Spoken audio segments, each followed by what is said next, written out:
want no cowards in our camp, that'll let their colors fly. I.S.U.P.K. 53rd Annual Lord Passover.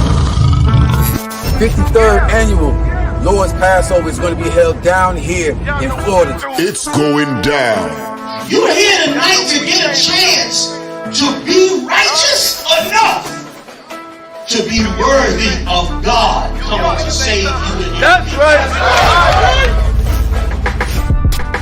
It's going down.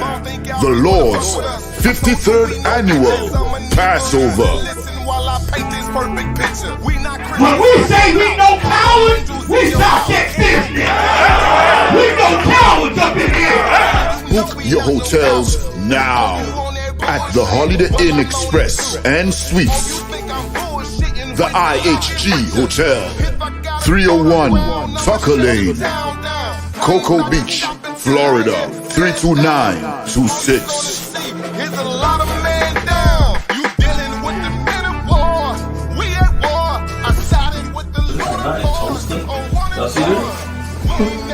Counter all your dishes, pots, pans, forks, knives.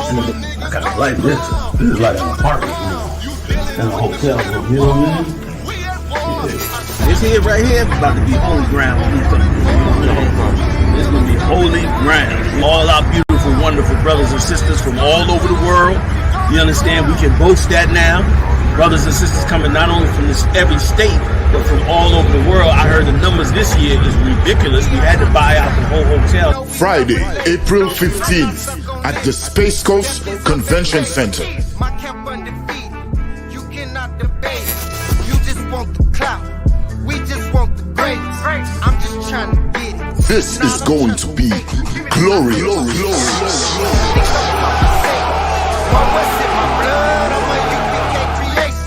We don't give a fuck. You can see it in our faces.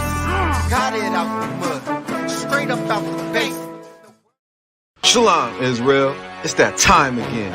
The week of Passover is packed with exciting events, hosted by the I.S.U.P.K. and Commanding General Yahanna.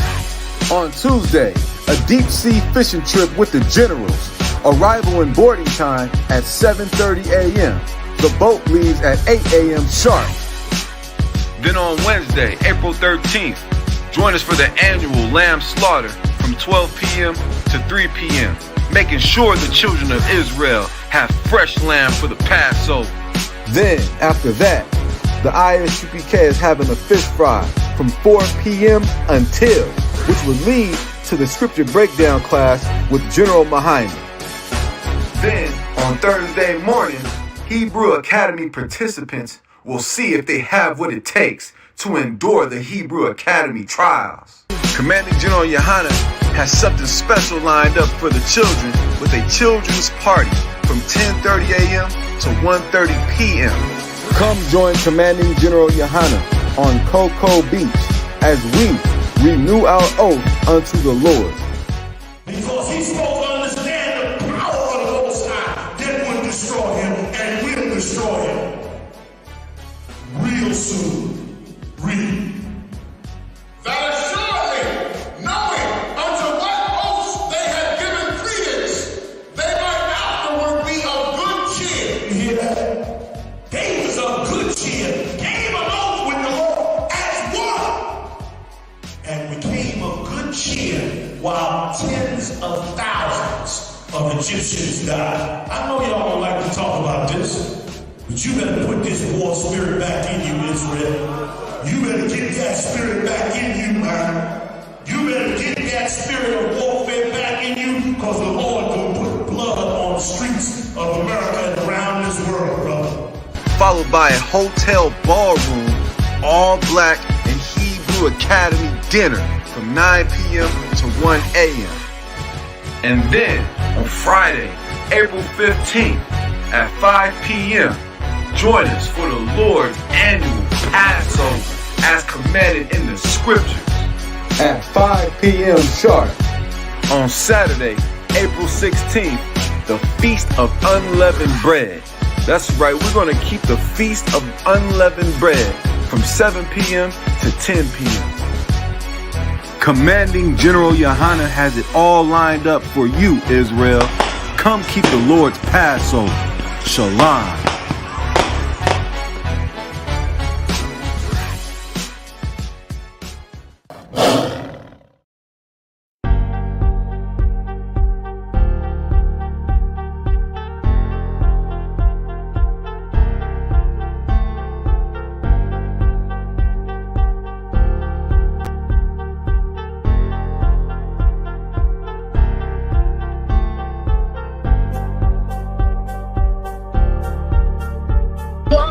Because I never saw you before, but you are a black man like me. And it's worth something. This is Blackwatch with Commanding General Yahanna, the only man to lead blacks, Latinos, and Native Americans.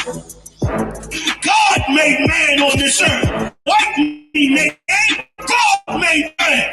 God wants man to obey him. Bringing real news. You don't need a black man in the White House. You need a black man in every black house. For many years, there's a lot of black people who didn't realize how deep the racism of white America was. You ain't gonna do nothing unless you decide where you gonna stand at with the Most High.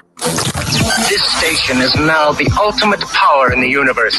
Righteous solutions to issues plaguing our nation. Boy, you better wake up and see the power that is within blacks, Latinos, and Native Indians. Join us every Monday from 9 to 11 p.m. Blackwatch. Let the show begin.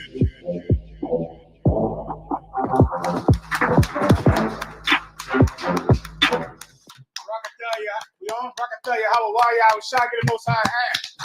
Yeah. Most High in Christ will be holding it down for Commanding General Yahanna. He will be here very shortly. As everyone knows, he is working far harder than you. And that's why he's not here right now. He'll be here very soon.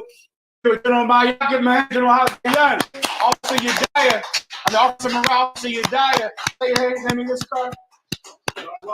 Officer Zarwai, trooper in the back, what's your name? Say again? Nabah. Officer Nabah. The other trooper? Abad, how ya? Officer Abad, yeah. Trooper right. Abad. Give him a hand. Most times, we'll hold it down for Commander General Yahanna until he gets here, all right? Let's start with the stories. Dyer, you got it. Colonel Khan, sir. Before you go on, we're going to do Kirk Franklin tonight. We're going to do Stacey Dash tonight. We're going to do the border crisis tonight. We're going to do the Grammys. We're going to do all the instances of police brutality that your preacher forgot about. Mm-hmm. Your preacher forgot that blacks and Hispanics were still being abused by the federal government. Your preacher forgot. But Commanding General Yahanna does not, man. And we're going to do all of those stories and bring them all to your remembrance. That's right, tonight. Sir. Yedaya, go. Cardi B and Megan Thee Stallion provocative WAP Grammys performance draws us praise and concern. Let's put it up on the screen. Let's put the Grammys. The Grammys happened last night. The sisters told me about it. And and I looked at the culmination of musical genius and sacrifice and giving up oneself for the pursuit of your art. And I saw two giant melons hopping up and down on the screen. And I wondered, is this the musical genius that we all pursue? The pursuit of, excellence in your art. Is this why you go to Juilliard, Maya? Is this why you go to Juilliard and pursue music and get that demo and practice and practice and practice and rent out studio time?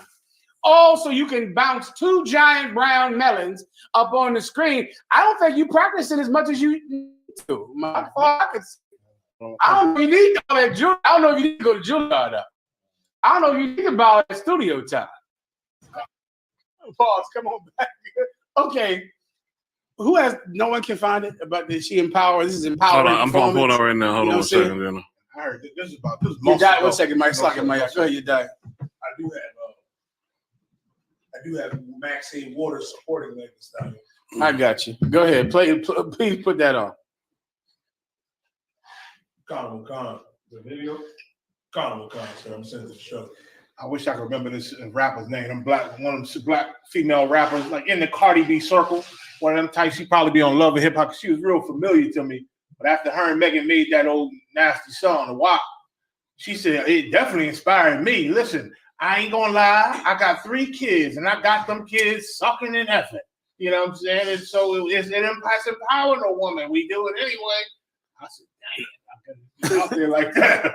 Okay, this is what you want to type in next time. WAP empowering women. Type that WAP. in. WAP. Somebody, you got that? Just put WAP empowering women and tell me what you see. Go ahead. Hold on, sir. It says Megan Thee Stallion thanks Maxine Waters WAP for empowering supporting WAP. women. WAP, I'll read it. Go ahead. Here we go. Hold on, I'll get it for 1 second, General. WAP empowering women. Which one? This one here? I'm not sure. No, I don't think so. You read that from my phone now. I got you. I got it, General. I got it. Mm-hmm. Okay. WAP empowering women. WAP is the epitome of female empowerment. Stop right there. Now listen, Christians, you got to call in to explain this to me. I need to understand this. This is when I just looked up WAP empowering women just now, right? And it said that WAP is the epitome of women empowerment. What meaning WAP means wet A-P, meaning wet vagina. Mm-hmm. And this song is the epitome, meaning there is nothing higher that could empower women. Haas. Both Cardi and Megan are powerhouses of female sexuality. Go ahead. Independence and dominance. Independence and dominance. Stop. Okay, throughout it. Now play the video again. Started from the top. This is them performing WAP at the Grammys. Christians, you got to call in. Don't be scared. It's all right. Okay, stop. Stay with me, Tony, because the pause and play it, all right? Come on. How is it empowering to call a woman a whore? Now, okay, let's say men had all the power throughout it. Let's say men had all the power. Don't men want to call you a whore? Mm-hmm. Like, isn't that what a sorry? Salaki. Barack. Yeah, how about you, What's going on, Akim? Salaki. Go ahead, Muhammad. What were you saying? So I can't see you 1 second.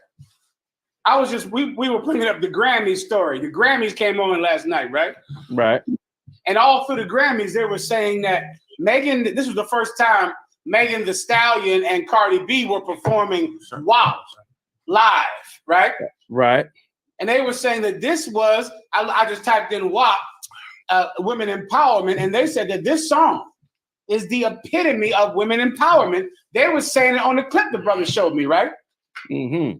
And as I turned the clip on, this is what I heard. There's some whores in this house. There's some whores in this house.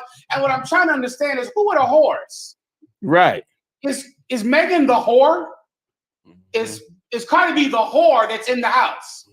And if she is the whore, doesn't that empower men?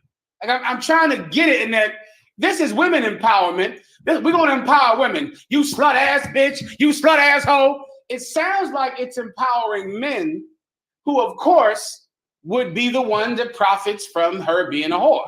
It's like saying, I'm a woman. I can do whatever I want to do. And I want to go out on the street, sell my tail, and give my money to my pimp. Like, how would that be? Wouldn't that be men empowering?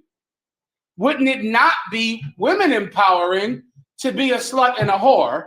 And I would like someone to explain it to me how being a whore is empowering women and not the men who, of course, want you to whore. And, of course, Cardi B does not work for herself.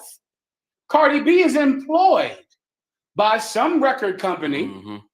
And at the top of that record company, hell, I'm not making a prophecy, but more than likely there's a white man at the top of that who owns the whole thing, right? That's just logic, right? And then you might want to clip that video because I think Esau might not allow it on the YouTube. So you could use still shots, but I'm not sure if you could use Oh, I didn't know. Salaki, sir. No, ain't no sweat.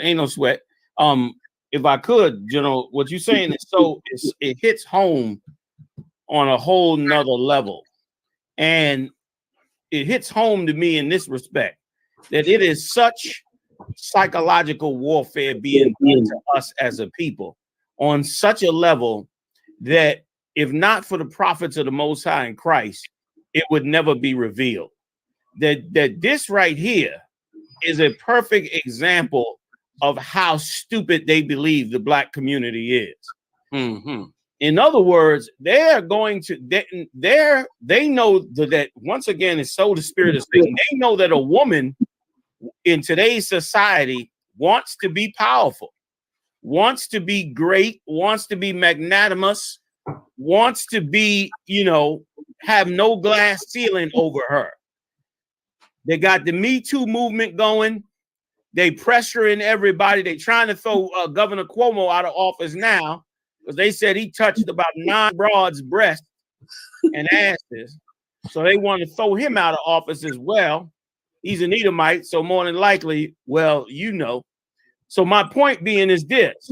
They think we are so dumb that they can decide what it means to empower a woman. And they've decided that to empower a black or Latino woman, or more clearly, to empower the black and Latino community, we must allow our women to become whores.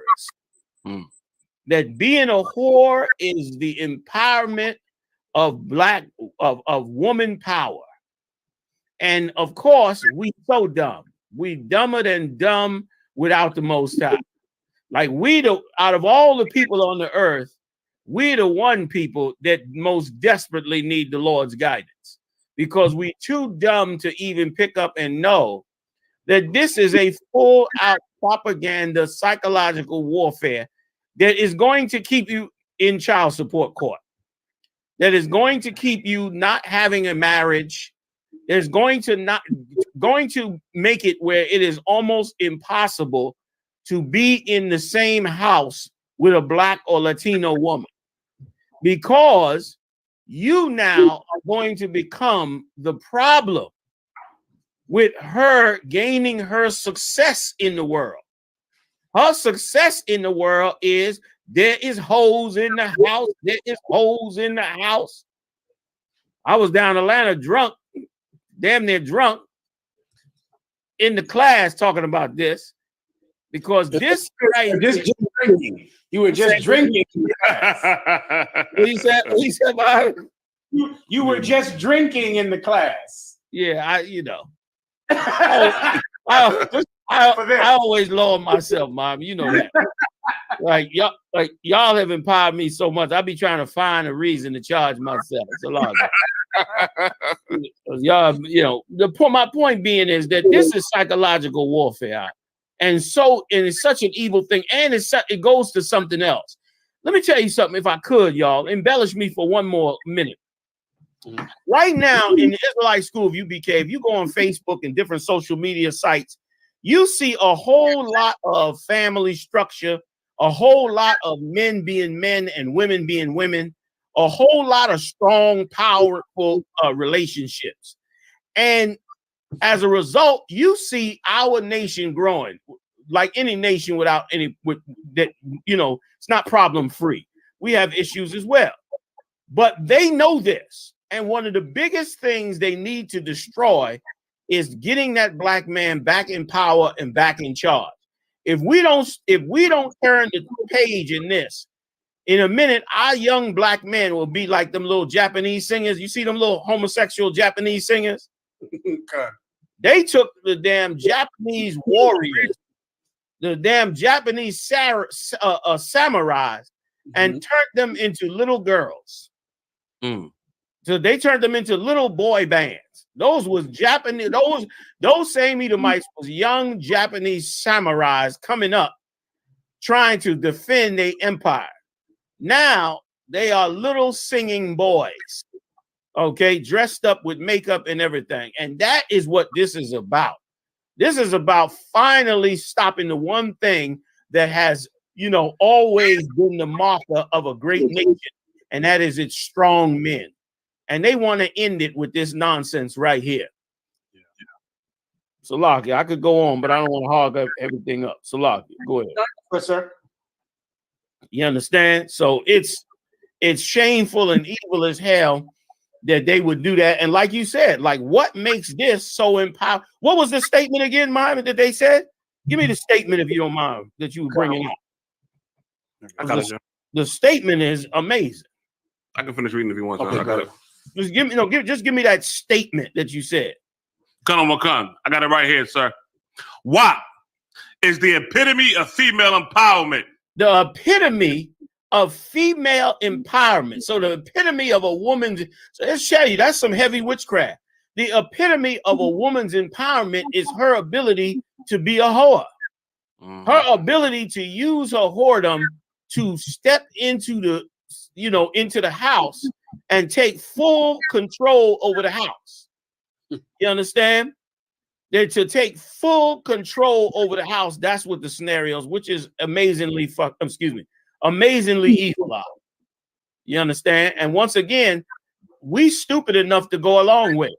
Like, okay, just remember a year or two ago, you couldn't tell your 12 or 13-year-old kid to get off of the damn cell phone. They'd get off that damn cell phone. They wouldn't get on. They would be putting naked pictures on the cell phone. Their father would come home and find out and beat the bull piss out of them for putting naked pictures on their cell phones.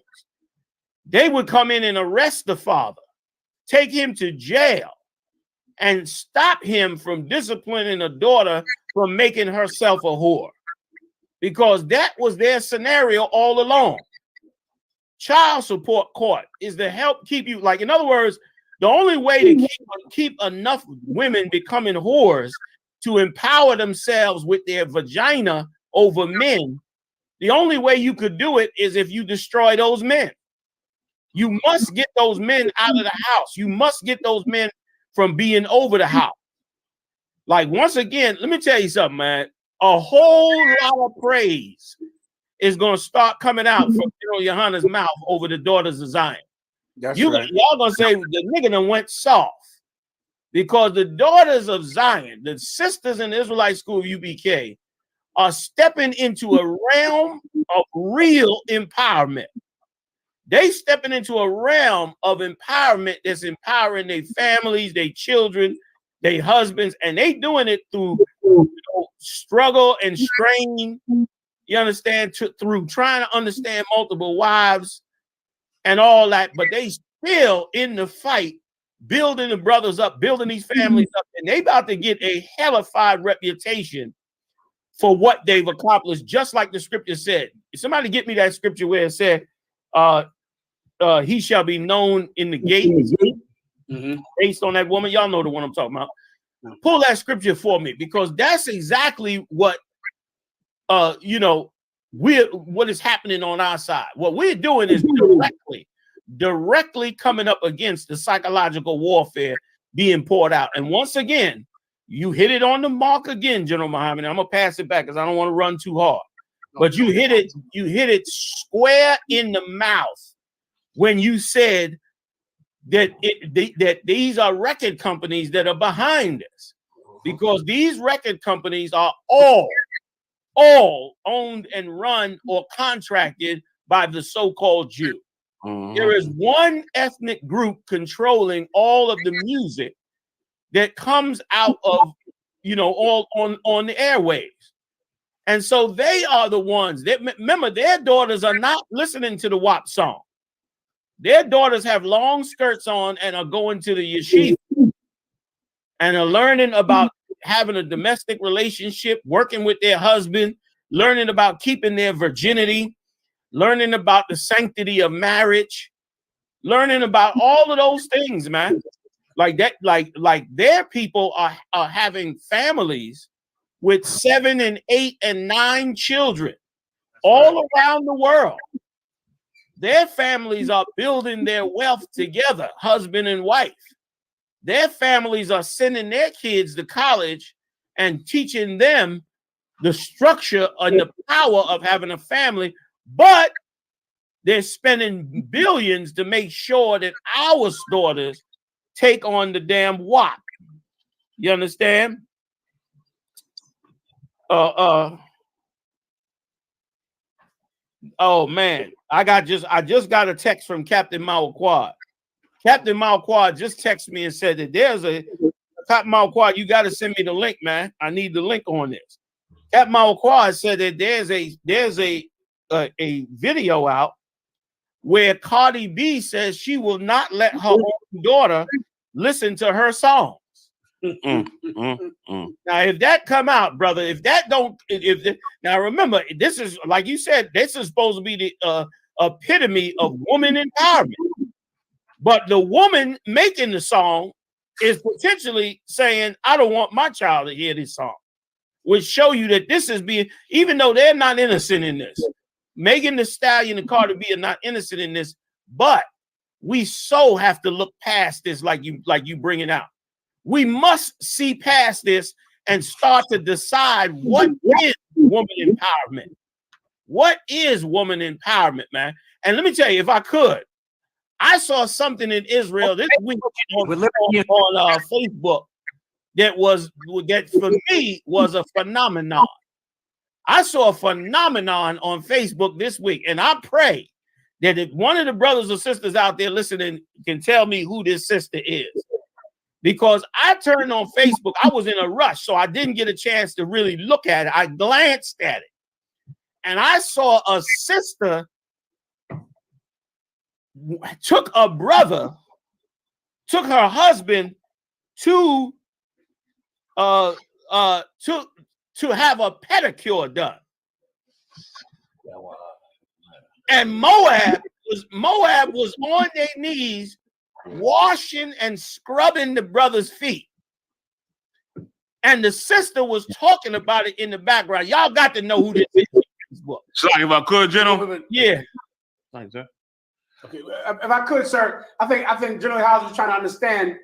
Were you saying, okay, what was the thing you were bringing out about the story? Oh, I'm sorry. Did I go off track? No, I was trying to understand before Haas had a question about it. Salakia. Okay. You want me to take Haas' question or you want me to explain? Explain if you don't mind, please, sir. Okay. What I'm trying to say is, along with Cardi B not wanting her daughter to listen, what I'm saying is the daughters of Zion have went to the whole other extreme to where they're taking their husbands to go get pedicures. These is roughnecks in the hood, and their wives are trying to empower them by giving them every kind of comfort that they could have. No, you can't. You understand what I'm saying? I understand now, sir. Sorry, go ahead, Oz. Come on. If I could, John, I think that was Officer YAHWAH in Atlanta. YAHWAH in Atlanta. Listen, somebody, I want to meet YAHWAH and his wife. I think I know YAHWAH, of course. Yeah, but I want to meet his wife, him and his wife in Atlanta, Georgia, brother, because I was flawed. Now, listen, that just could be me. Maybe y'all get pedicures on a regular. You know what I mean? Y'all are some, super bad superstar Hebrews. But for me, it was a shocking thing to see black women want to take their husband to get a pedicure. Now, I don't want to start a trend in here. You understand? But I look at my listen, y'all can't let me talk too much. You know how I get. Like all I'm saying is this. I'm not saying nobody got to go out and get their husband a pedicure. What I'm saying is this, that these sisters are about to build a reputation in the black community that the black community has never seen before. That's right. These sisters are about to show you really the power that women have and really how a woman can be an amazing woman. This beast is trying to say that our amazing woman is the woman that's a whore, the woman that has abortions, the woman that's a stripper, the woman that's a whore that'll sell her body for nothing. That's the ultimate empowerment of women. When in fact, it's the opposite. And again, I don't put it all on Cardi B and them because these record companies are offering them millions, hundreds of millions for them to portray this psychological warfare on us. Mariah, you got a sound on this video? Is this the clip? No, sir. The clip, I had a sound to it as well. I was just playing it. Yeah, go ahead. I just want to hear. Just all I need to hear is the part where she says she don't want her kids to see her doing this. I'm sorry, sir. Yediah wanted to say something, please. Please jump in, y'all. Jump in. If I could, sir. This is a video of Cardi B listening to WAP, and her daughter walks into the room. Oh, so she's not even making the video. This is her just listening to the song.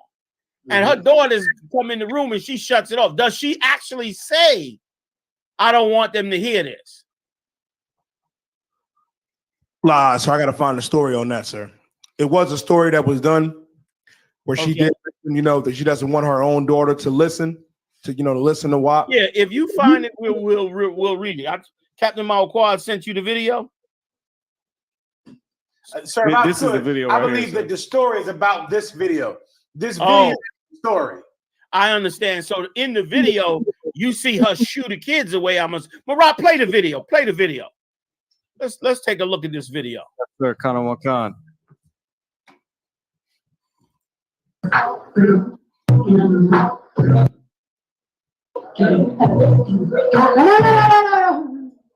Look at that there. Amazing. I'm not giving the damn grandpapa though. You ready to pot? Just give it the grandpapa.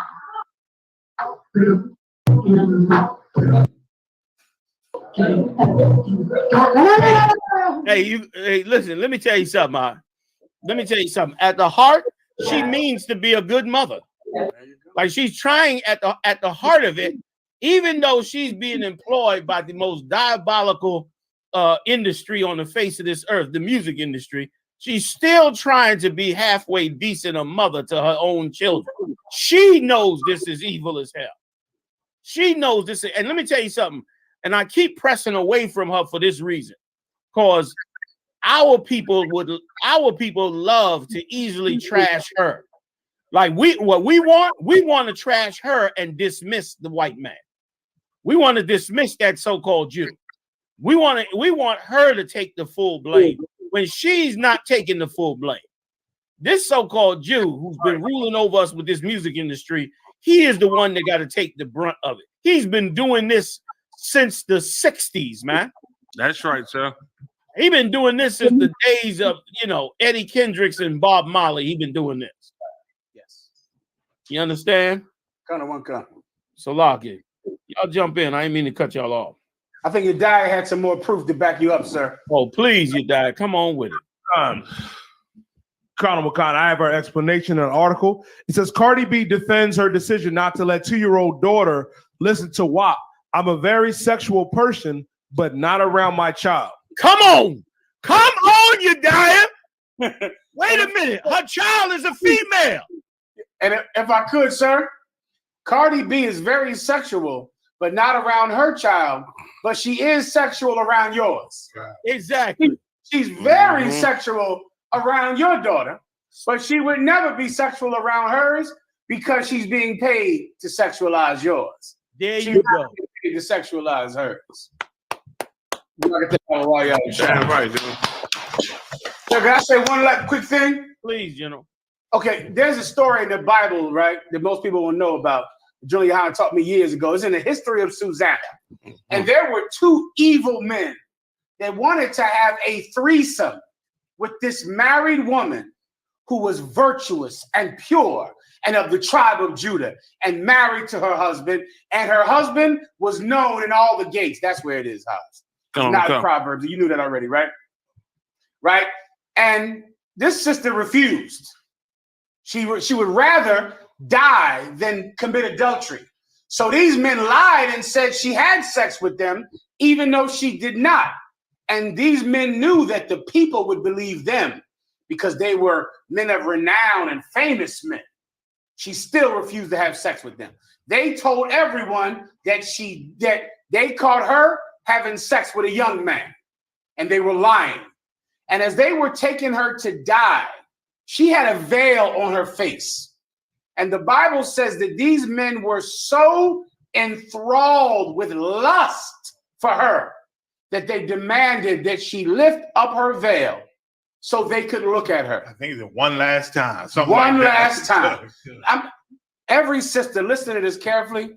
This is the truth about women empowerment and your right to be naked and your right to walk down the street and wear whatever you want. You are doing exactly what men want you to do. Yep. You are not doing what you want to do. Yep. You are doing what men want you to do. See, you think men don't want you to dress like a whore because of General Yohanna and the few men that protest to how you're dressed. But that is us. And we are few in this world who don't want to look at you like a whore. But the vast majority of men want to see you. Yep. They want you naked. And really, you're dressing like a slut for men. You are not dressing like a whore for you. You're doing it for men. You dressing like a whore empowers men because they're the ones that want to see you. Back in the day, you hear the stories about how women would wear long dresses and you couldn't even show your ankles and you could never see a woman's body because she had it hidden. Who was mad? Who was upset? Men. Who didn't like it? Men. Men hated the fact that they could only see your ankles, that they couldn't look at your butt. And men protested to your other men, your pimps, to show you more. Look up the word pander if I could. Commander General, is that all right? Get down, General, get down. Pander. Pander. Right. You ever heard of the term pimps, right? The word pimp comes from the word pander. I don't know why, but that's what they slang over time. A panderer became a pimp.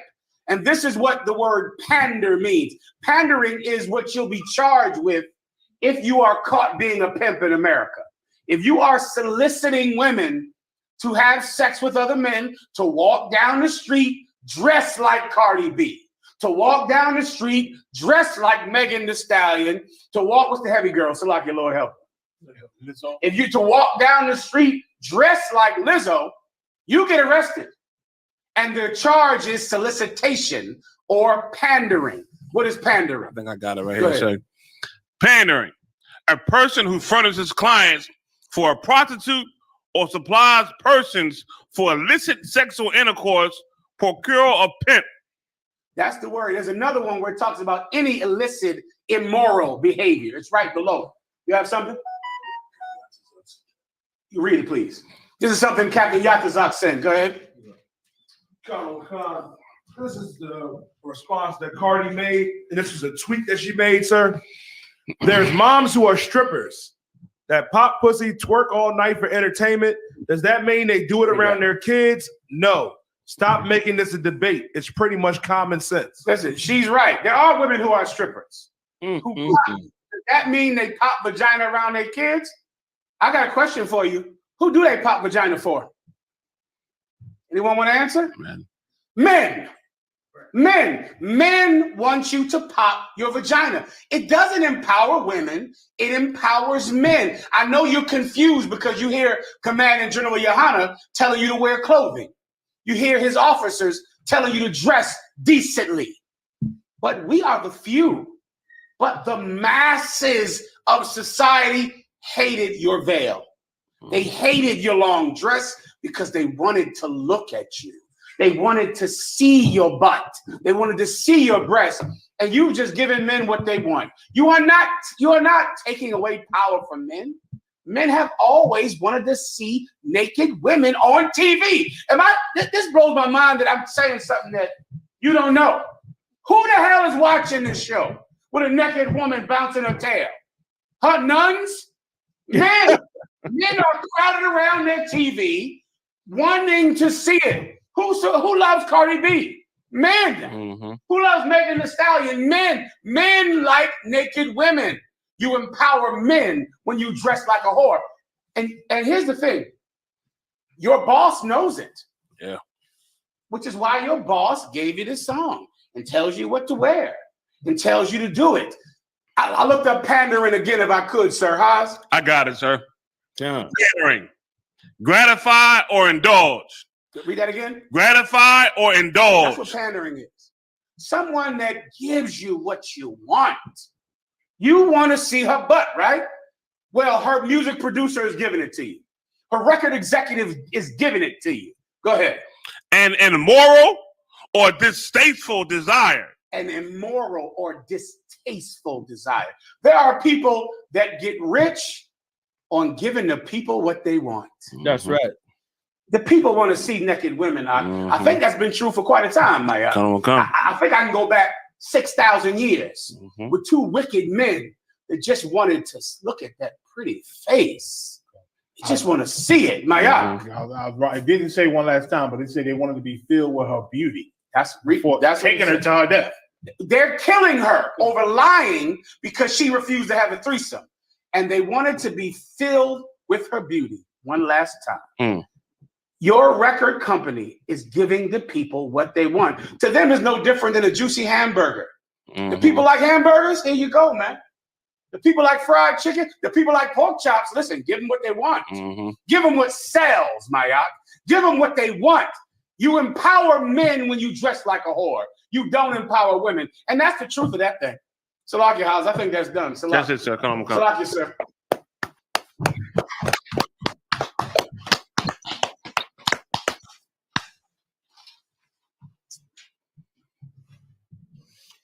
Yeah, let's move on.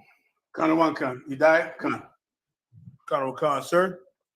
Stacey Dash apologizes for past controversies. I was the angry conservative black woman. Sir, I know you remember her. You did many a story on this Stacey Dash. Yeah, and and Stacey Dash is going from a conservative hoe to a progressive hoe. and she runs for political office. Like Stacey Dash broke a lot of brothers' hearts when she first showed her breasts in them teen movies.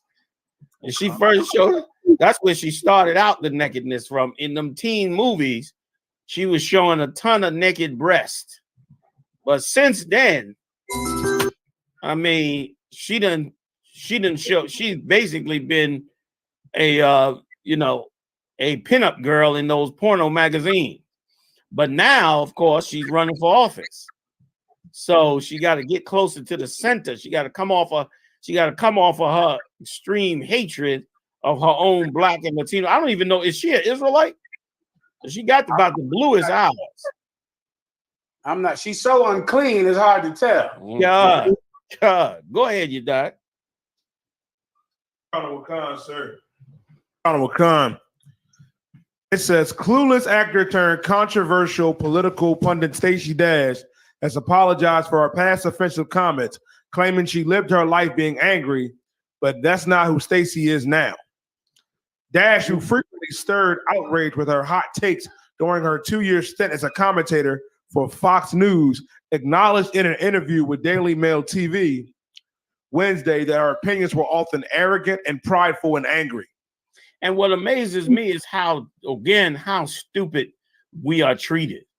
Like this woman here just was, vitriolic against black people and Democrats. And then one day she just decides she's running for office. She switches her stance and, everything is good. Just like Bloomberg did when he decided he was going to run for office. He just got up and apologized for destroying black people's lives with those, what were they called? Broken windows policy. He was pulling over and terrorizing young black men in New York City on a regular basis and Latino men on a regular basis. He just wake up one day and decide he's running for office and say, oh yeah, my bad. And that's what the hell she's doing. You know what I mean? So once again, we putting in office, and let me tell you something, she's up in and around that political arena. And in that seat, she sees just how vile the people in those seats are. And she's deciding to herself, like, they ain't no worse than I am. I done been a stripper and a whore and whatever else, and they just as bad as me. So hell, why don't I just run for that office too? You gotta say what sir? Please, y'all jump in. No sweat. And okay, this is so difficult for us to understand because the poor have so much more integrity than the rich. Yep. So much more integrity. that I haven't looked this up, sir, but I have a feeling that she's no longer employed by Fox News. Yeah. A Yeah. sneaky suspicion. Yeah. That Fox News no longer pays her, and Stacey Dash has a change of heart. Exactly. All of her views, because here's the truth of this: no one on TV believes in anything other than what they have to do to get money. Yeah. And when she was conservative, she was saying it because that was her job. Okay. And now that Trump is out of office and Fox News did not hire her, because clearly Fox News had her working there to try to get black conservatives to vote for Donald Trump. Donald Trump lost. They cut her loose. Someone look up whether or not Stacey Dash still works for Fox News. And blow my mind. Blow my mind with the news. Read it. She was let go. She was let go. Shocker. And so now that they fired her, she needs a job. And she will say whatever people like. You understand? Stacey Dash is the same as Cardi B, the same as Megan Thee Stallion. None of them believe, like we watch them and we go, oh, she must really love hoeing. What whore loves hoeing? Right. No whore likes it. They do what they have to do. Yep.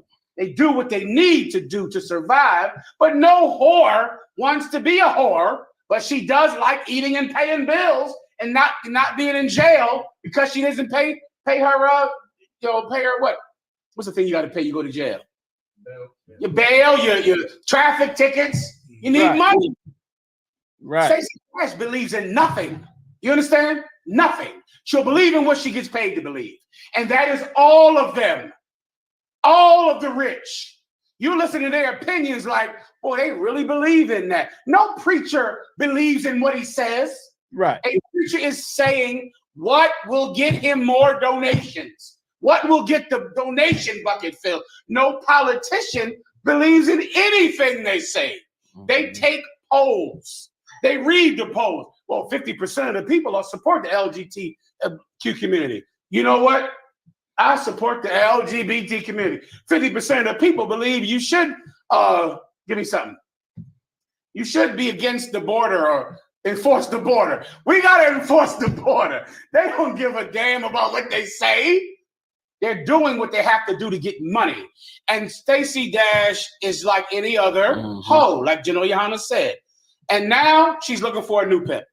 So hopefully the Democrats will hire her and she'll talk bad about Trump and tell you how really Trump was a racist and she never was going to reveal this. But since she was up there with him, she'll expose Trump for being a racist and she ain't want to tell anybody. But really Trump was a racist. You died. You got something? Colonel Guy, I have her last straw, and I had why she was let go from Fox. Let's hear it. Colonel Khan. If I could, sir, Salaki. Go ahead, Jim. It says Fox News suspended Dash in 2015 for claiming then President Barack Obama didn't give an S about terrorism, and it reportedly did not renew her contract that year. Say it one more time, I missed it. Colonel Khan. She was suspended in 2015 for claiming then President Barack Obama didn't give an S about terrorism. It reportedly decided not to renew her contract the following year. Go ahead. So she got too rough on Barack Obama, and they come on. Colonel Khan. Colonel Khan. It also says. And when was this? That was 2015, sir. Go ahead. Colonel Khan.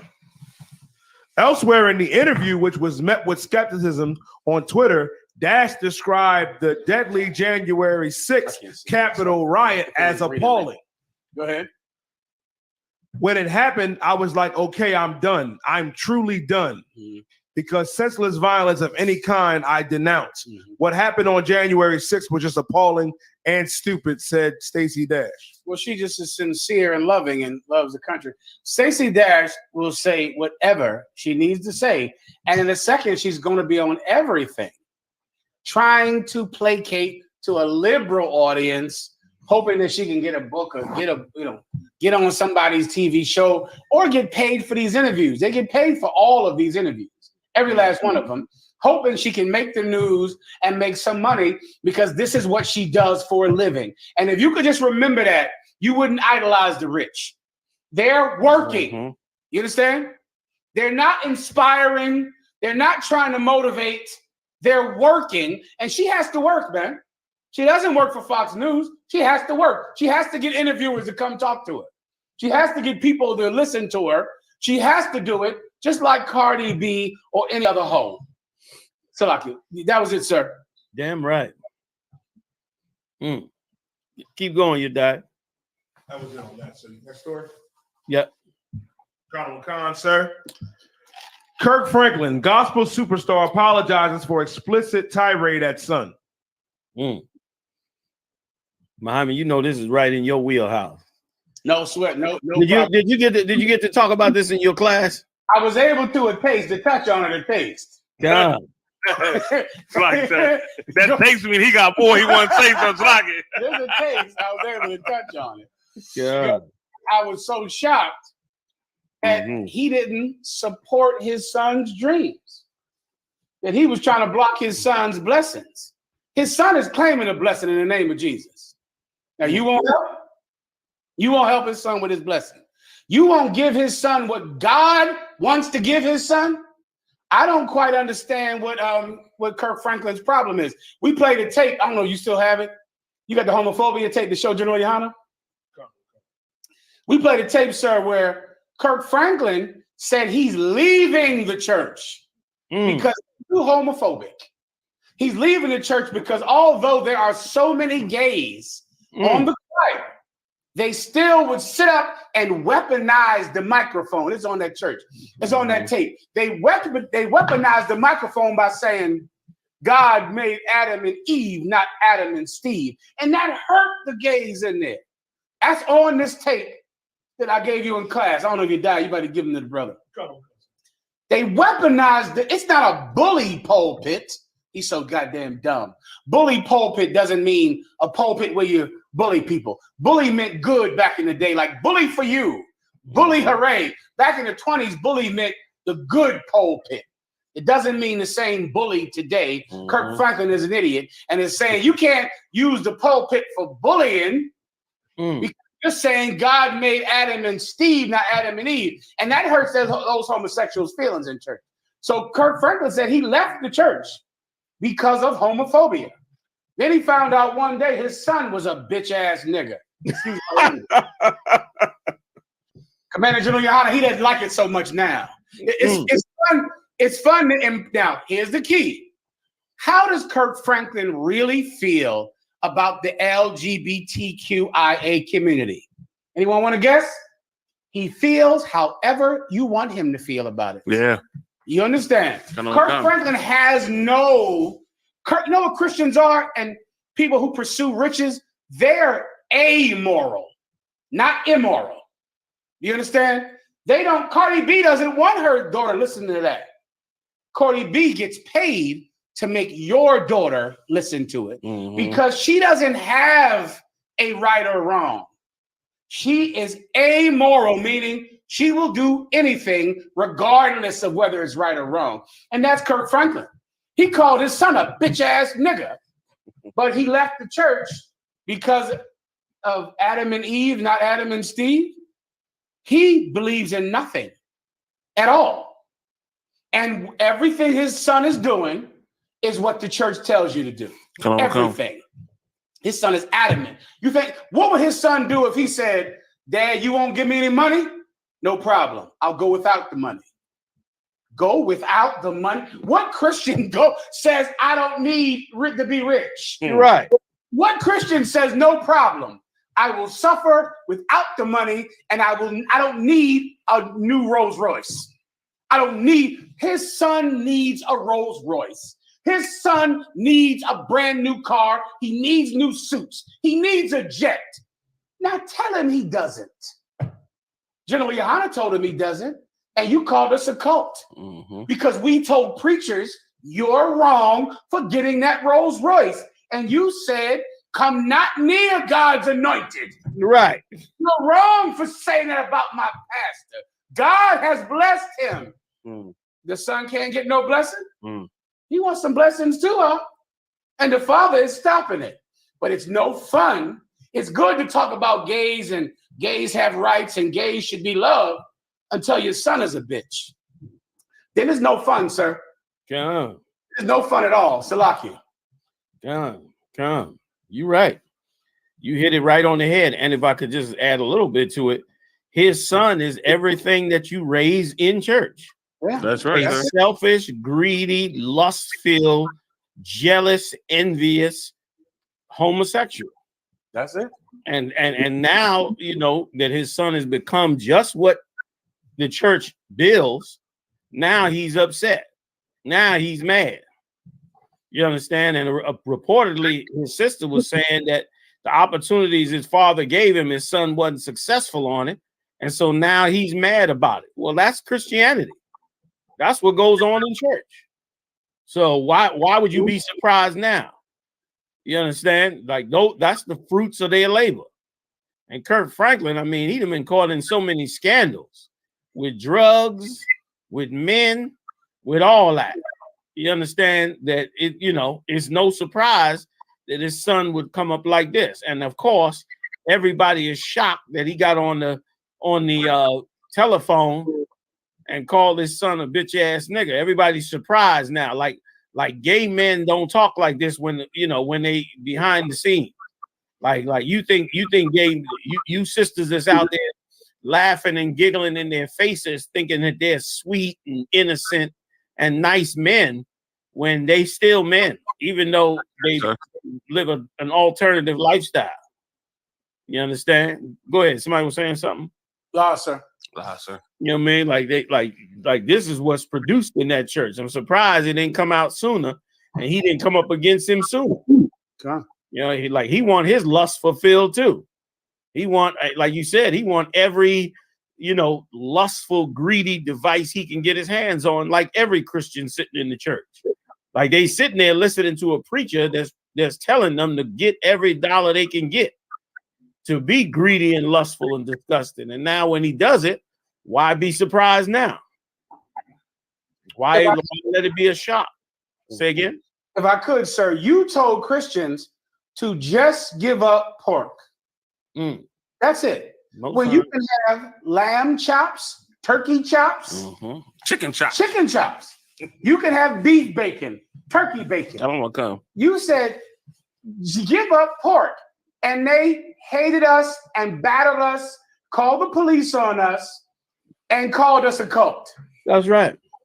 What are you expecting from Christian children that you raise when you tell them no? You can't tell a Christian he can't have something, because if you don't give him what he wants, he gets angry at you. I mean, damn, what did we ask? We damn near asked nothing. Listen, give up pork, and they lose their minds. Right, when you can substitute any animal and get the same. Clam chowder, you can't eat clams. You can eat cod chowder, bass chowder, salmon chowder, but you have to have clam chowder. You must have it, or else you'll hate the person that tells you no. Well, Shrimp and crabs. Sometimes that person is your son. Right. You say he can't get another $10,000. He can't move back into your house. He can't have a new car, and he is going to hate you the way you hated us for saying you can't have pork. I don't know what you are surprised by. You can't tell a Christian he can't have something. You have to give him everything he wants, or else you're his enemy. Salaki, sir. And if I could, was he thinking about his son? And so people can understand, Kirk Franklin, is a money maker for a preacher. If you a preacher and you want to make some money, and you hire Kirk Franklin, he comes down and everybody knows that he's going to be at your church.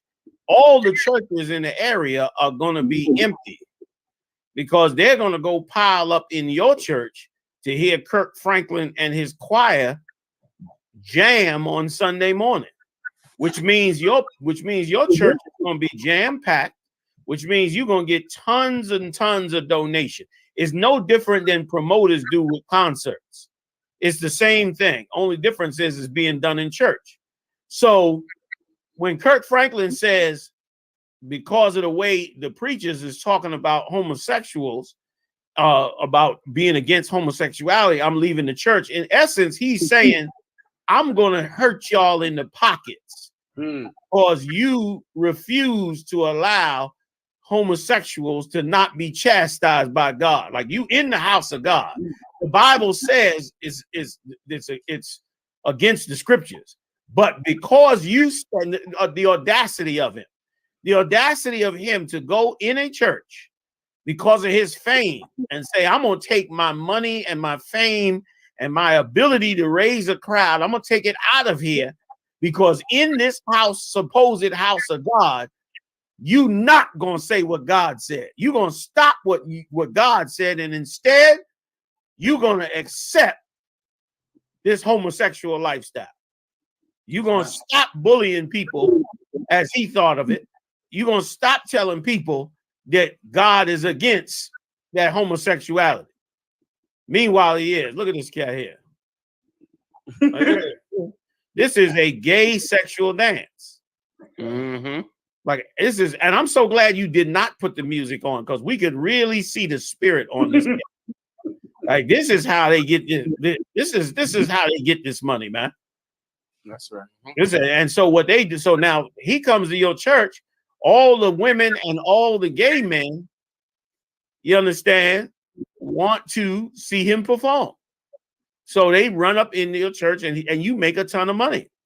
So the audacity of him to say, I'm going to stop coming to your church, because even though the Lord said that alternative lifestyle is wrong, you can't say it in your own church, or I'm leaving. And then his son decided to be one of them. What you mad about? What you upset about? Is that the son there? I'm not sure. I don't think so, sir. It looked a little boyfriendish, Salaki. I don't want to falsely accuse him, but it looked a little, looked a little like a boyfriend. You know what I'm saying? At that end part, go to that end part, Mara. That look, he kissing him, and it could be his son. Oh boy, could be his son, but it looked a little that that little bow on the top of the head, and that's a little. It could be his son. I don't know, but boy, man. That embraces. They hold that embrace a little long, sir. There's a little, my Guyger counter is a little sensitive when it comes to I might be a little, you know what I'm saying? Lord have mercy, let him go. There's a little, God damn, he won't let him go. Man. He won't let him go. There's a little, That's a sexual assault. Man. Like they know, damn. Like they know what they're doing. And if it is your son, that was an awful lot of kissing. You see your son all the time. That's an awful lot of kissing on your son. You know what I mean? To make a statement. Once again, the church is a diabolical place. Like they even brought in disco lights in this particular concert. In this particular concert, they got disco lights and all that. And this is right down there in Baltimore. And you wonder why black families are destroyed. Destroyed because of this right here. This is the root of destroying a black family. This nonsense right here. So, like you said, you brought it out best when why are they surprised? Why is it even a controversy? Why is it even a story? You understand?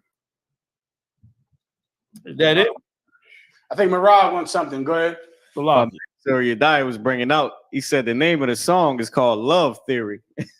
Good night. There you go. Rough one. That's a rough one, man. Like they have totally sexualized the love of God. Yeah. The love of God has become like the love of a woman. You've totally sexualized it, man. So that's it on that, y'all. You die? So, did you still want the video that we did in class? Okay. Hey, if I could, right? Could I let me just bring out a couple of names of these new brothers and sisters that have come through. If it's all right. All right. Bear with me a second, y'all. Just want to bring these out. Out of Indianapolis, Indiana. Kwawam Ipar, raised to an officer of 500. Congratulations, man. Lahagan out of Birmingham, Alabama, raised to an officer of 500. Get down, Lahagan. Karanya Allah out of San Francisco, new trooper. San Francisco is rocking new troopers. You hear me? Yara Gabar, also out of San Francisco. Congratulations to you, new trooper in San Francisco. Shamyar, also out of San Francisco, new trooper in San Francisco, man. Big shout out to the captain out there. Yawanak in Milwaukee. All right, come on with it. New trooper in Milwaukee. Come on with it. Okay, Midwest style, Yawanak. Congratulations. New trooper out of Chicago, Illinois. I'm not sure what this is. You got here for me, Q. Asha Ear, Salakia. New trooper Asha Ear out of Chicago, Illinois. And out of Washington, D.C., sister Kawana, new sister this week coming in out of Washington, D.C. So congratulations to all the brothers and sisters that jumped in, man, and got down with us and came into this truth. This truth is growing, in a great, great way. Also, too, if I could, I got to give a big shout out to Captain Zakar. Captain Zakar did a promotion for the radio show, the Blackwatch show, that was amazing. Brought together like 4 or 5 camps on the East Coast. They got together and did a big promotional event, pushing the truth all over. They did an amazing job. You know what I'm saying? Captain Cesariak, big shout out to him. Big shout out to General Kabbalah Mob. Captain Katazar, Captain Saparya. Also, big shout out to you out of Baltimore. Captain McCod. I don't know if I missed some of the captains. And the rest of the Captain Ariel. Big shout out to Captain Ariel was out there as well. Brothers did a big promotion, man. They came together. It was a masterful piece of work, and he laid out for me the bigger plan that he had with it, and it's genius. You know what I mean? It's genius what he has in mind that he's gonna work out. That he's gonna work on. So, big shout out to Captain Zakar and all the brothers and sisters that supported us in the Blackwatch to push this truth. Also, too, if I could, I want to say again, big shout out to. Say again. Go ahead. Okay, I want to say big shout out to all Israel for supporting this truth. Okay, y'all must have got them stimulus checks. Lord knows. The brothers called me up. The brothers called me up like they found treasure. So it was a blessing that everybody came through and supported the truth, and also supported the Passover, and brought the funds in and strengthened the truth. Like, once again, this is an amazing, amazing place to be. If you're not here, you really need to, press. If something is stopping you from getting up in here, you need to pray to the Most High, and then you need to press on with us and get yourself up in here, because, getting in here comes from the Most High. You got to really try hard to get in here. The Lord don't let everybody in here. You know what I mean? He don't let them in here at all, man. And so you really got to push hard, because in a minute, it's going to be very hard to get up into the top of this work as we go on and go forward. And so many people are being touched by the Israelite School of UPK that it's, after a while, we're going to be encircled by tens of thousands of brothers and sisters who are going to need so much and be able to receive so much, man. From the Israelite School of UPK. So big shout out to everybody that did that. Did an amazing job. Big shout out also to Captain Mashak Mayan. Mashak been incredible working on the Blackwatch show behind the scenes, working on those videos, man, putting together all the things going on. I hear, now y'all are not gonna believe this, but the Proud Boys want to come back for a round. They want to come back this Saturday for a round 3. Yeah, so I will let you know. I will talk with the generals. General Muhammad is back. We'll see what y'all want to do. If y'all want to get the Proud Boys around 3 or not, you know, I mean, beat them up a little bit more. We'll see what's what. All right. Am I forgetting anything else? I think that's it for now. We can move on and jump into some more of these stories. On Mexico's border with the United States, desperation as migrant traffic piles up. Come on. Mexico has struggled to deal with a new wave of migrants expelled from the U.S., while even more come north hoping to cross. Shelters that were empty for months are now having to turn many away. Keep The going. migrants. Like sir? No, I was saying to keep going. Keep going. The migrants' hope have been drummed up by human smugglers who promised that President Biden's administration will welcome them. Instead, the United States is expelling them back to Mexico, where they wait along with tens of thousands of others hoping to cross. The pressure and desperation is quickly building among families stuck in Mexico as shelters and officials struggle to help them. If I could, sir, can I say one thing? Please, General, jump in. But of course, like there are so many brothers and sisters from South America and from Mexico fighting to get into America because they believe that when Donald Trump left the White House, that Biden now would be a sympathetic ear to their plight and they would be allowed to come into America. And of course, they're sitting on the border, dying and suffering and begging for water and food, right? Because and let me give you the other side, if I could. This week, what's the cat who owns Amazon? Bezos.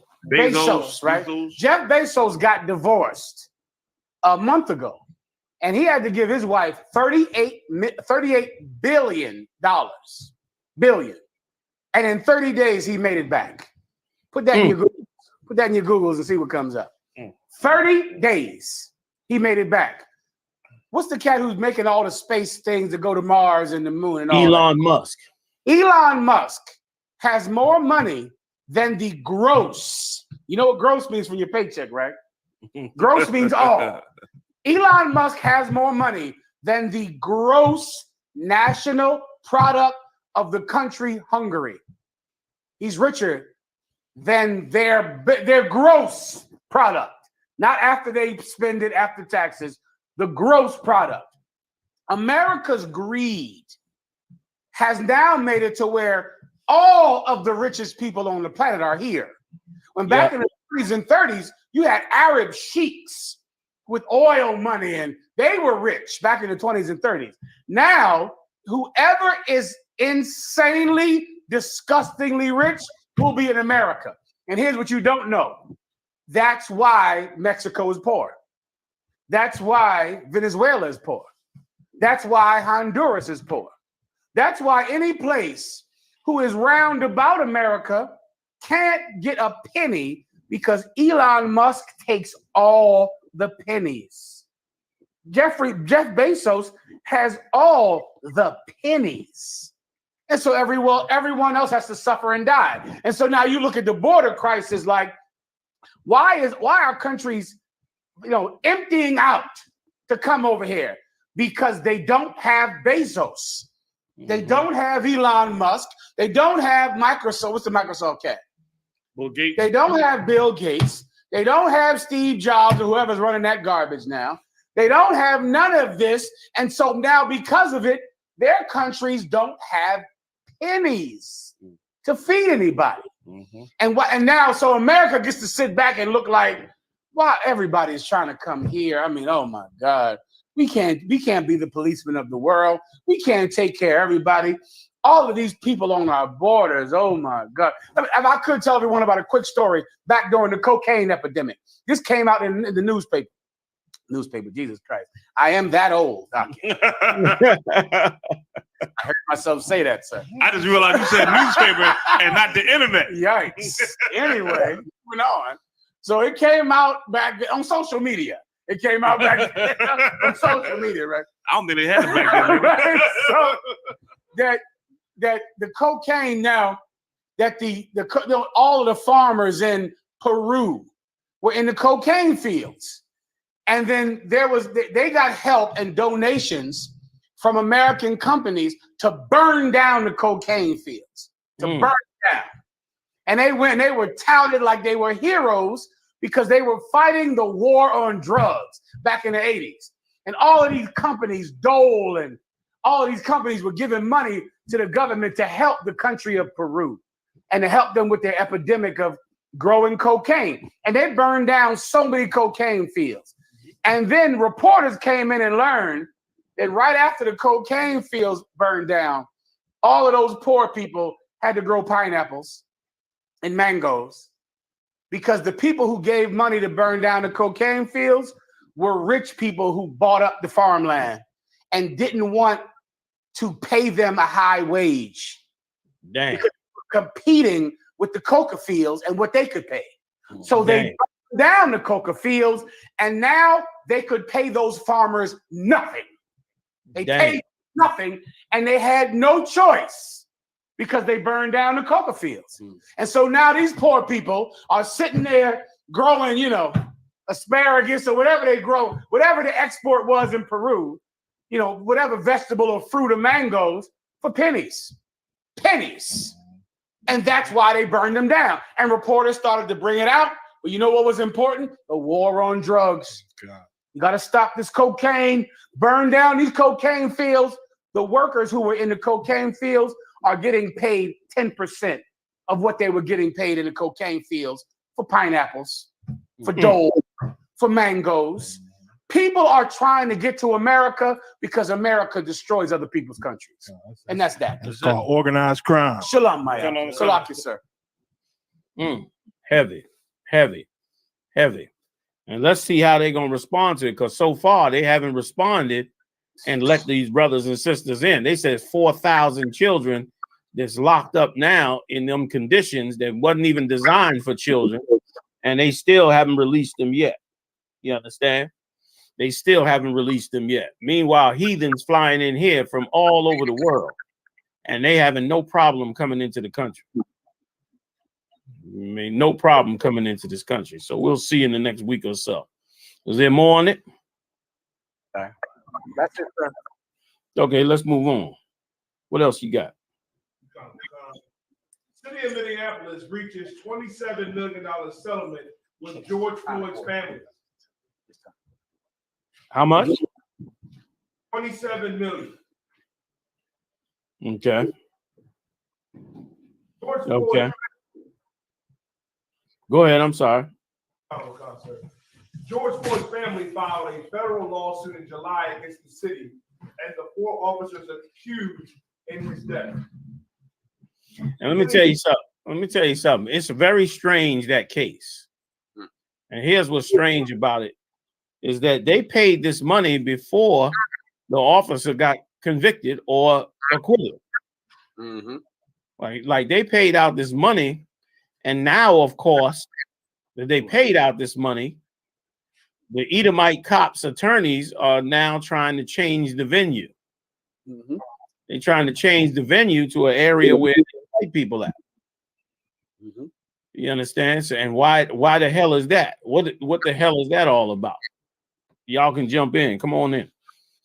You died. Go ahead. Concert.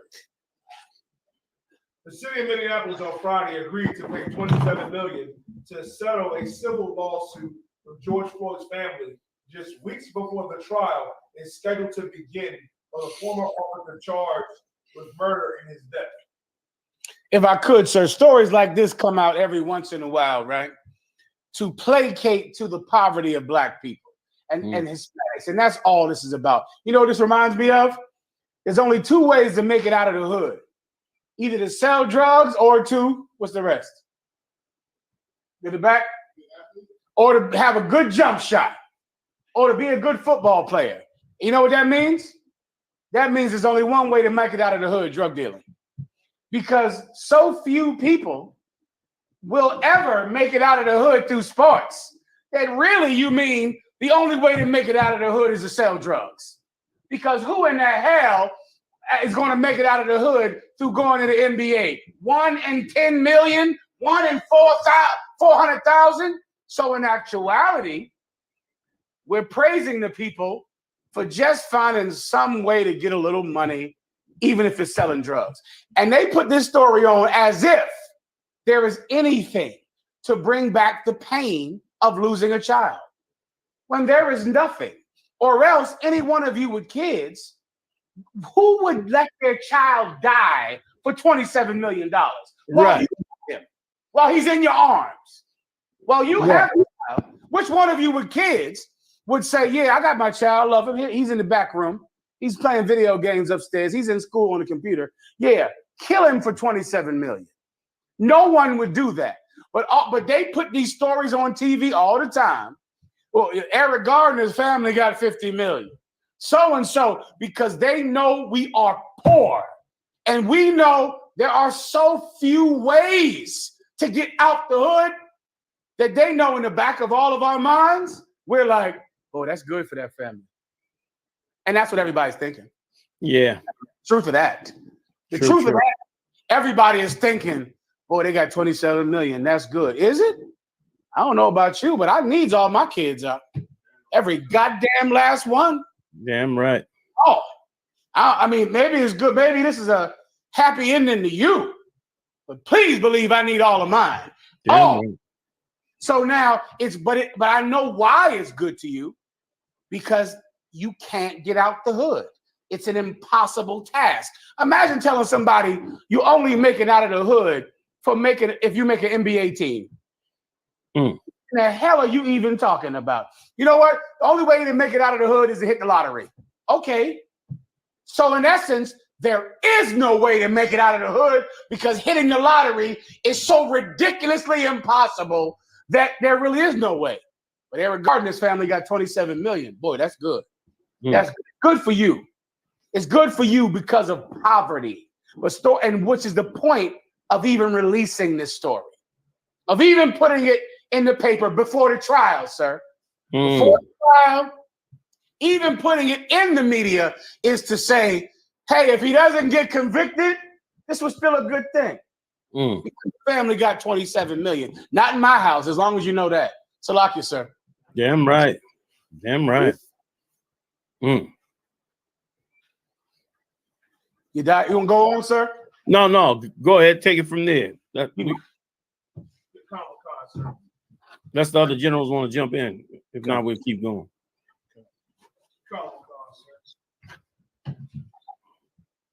Judge reinstates third-degree murder charge against ex-cop Derek Chauvin and George Floyd's death.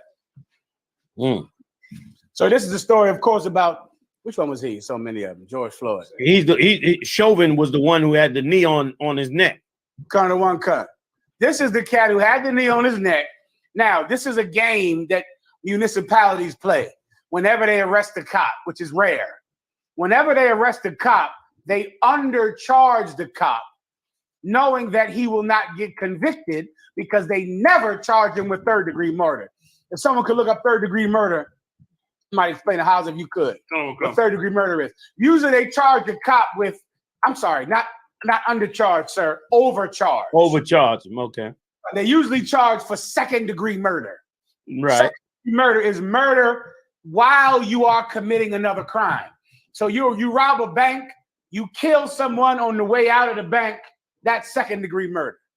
You're robbing somebody's house, you shoot them when they won't give up the money, that's second-degree murder. They usually charge a cop with second-degree murder. And of course, the jury goes, how in the hell is this second-degree murder? Where's the underlining crime? There is underlining crime if you're making an arrest. So then, not guilty, not guilty, not guilty all over the damn country, because on purpose, the district attorney overcharges the cop. Well, in this case, the judge forced them to charge him to undercharge him. Third-degree murder, which is the one that should work. Now, should work don't mean will work.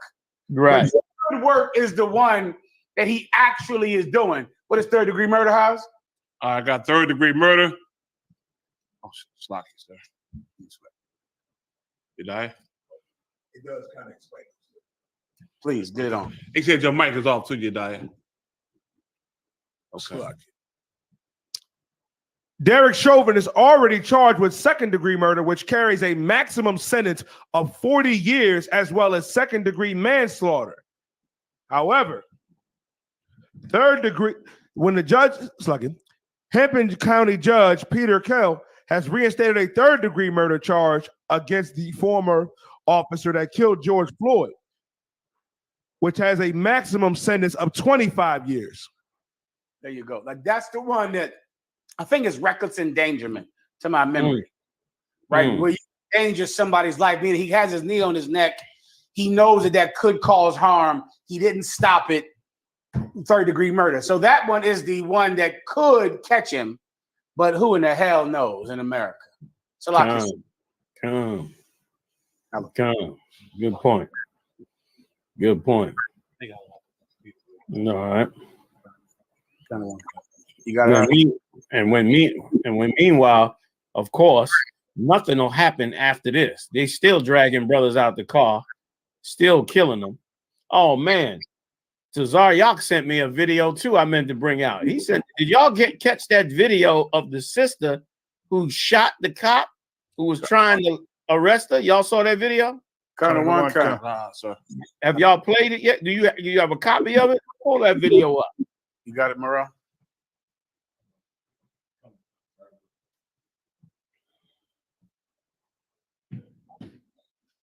Like this is what they terrorizing brothers into. And sisters into. They terrorizing us into this with this behavior.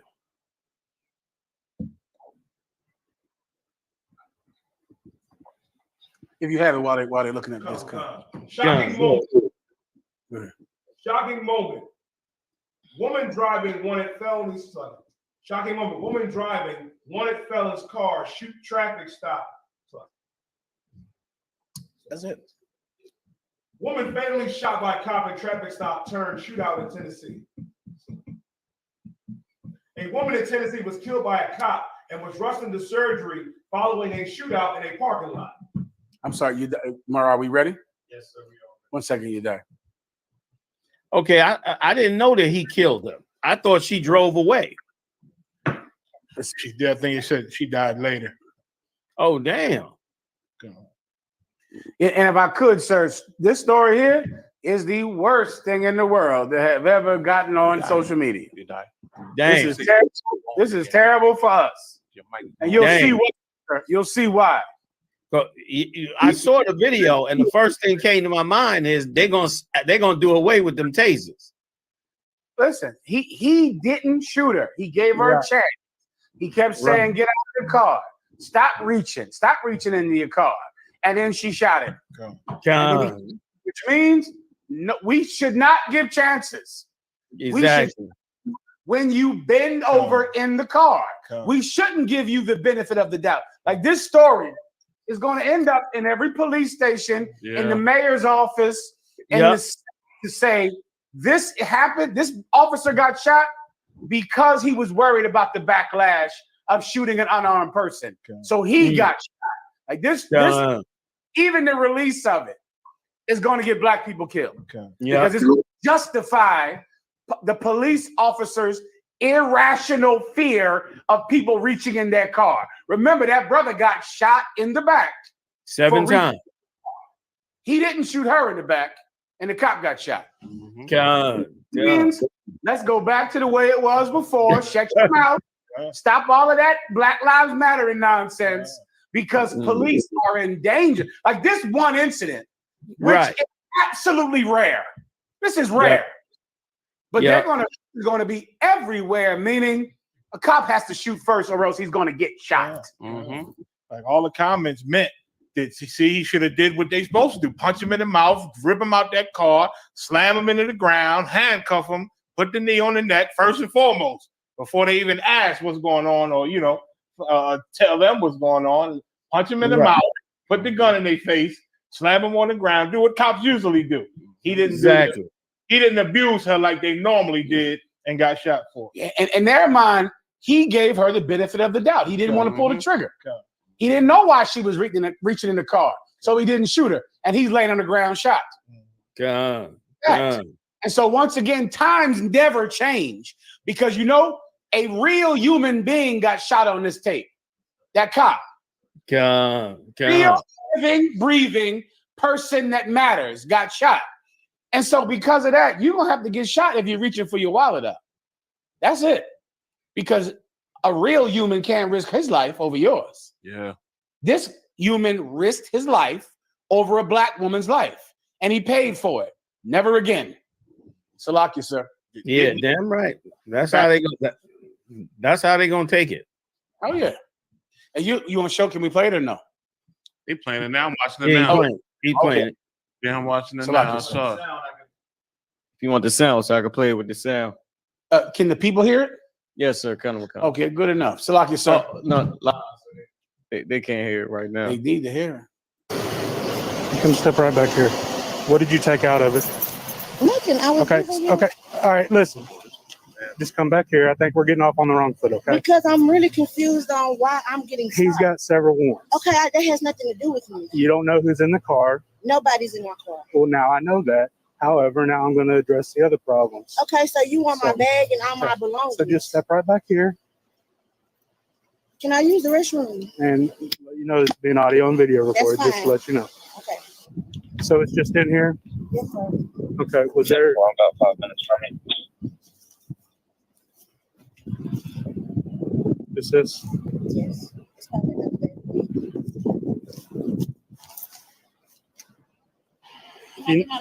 Yeah, I'm not done with that though. Where's your lighter at? In the car. 13.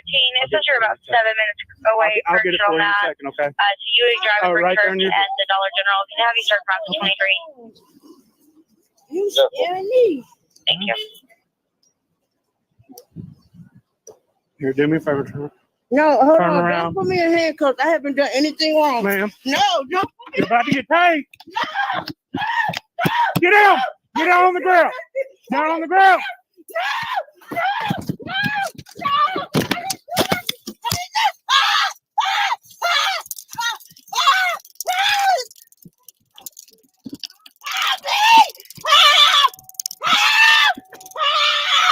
I didn't do nothing.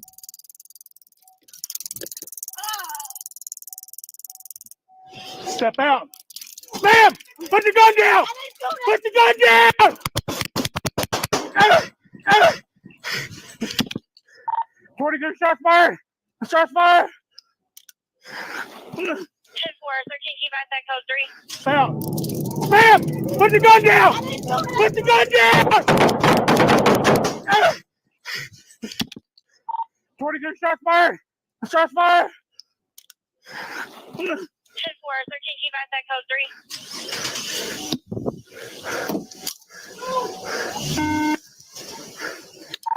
23, I'm hit.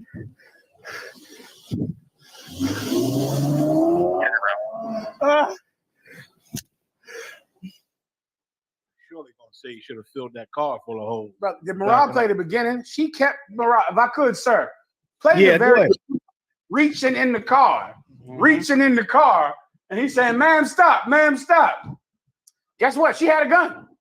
She didn't have her ID. She wasn't trying to, just get some identification. She had a gun, which means every cop is justified on killing you for reaching for your wallet. Yeah. This video, and which is the point of it, I wouldn't be surprised if the Proud Boys bring it up.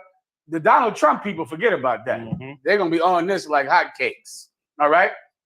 If you could, Marab, play the beginning. Let me hear it if you don't mind. Oh, okay. Let me hear her Step tell right her back to here. stop reaching in What the did- car. Put the gun down. Rewind. No, don't come after. You got to come before it. 42 shots fired. Shots fired. Just bring your bag out here. They're going to play it. Ma'am, stop going through it. You can step right back here. What did you take out of it? Nothing. I was Okay. Okay. All right. Listen. Just come back here. I think we're getting off on the wrong foot. Okay. Because I'm really confused on why I'm getting shot. He's got several warrants. Okay, that has nothing to do with me. You don't know who's in the car. Nobody's in my car. Well, now I know that. However, now I'm going to address the other problems. Okay, so you. Yeah, please rewind when she's bent You can over. step and right pause. back here. Just She's bring your bent over bag in out the car. Just stop it right there. That's all you need. here.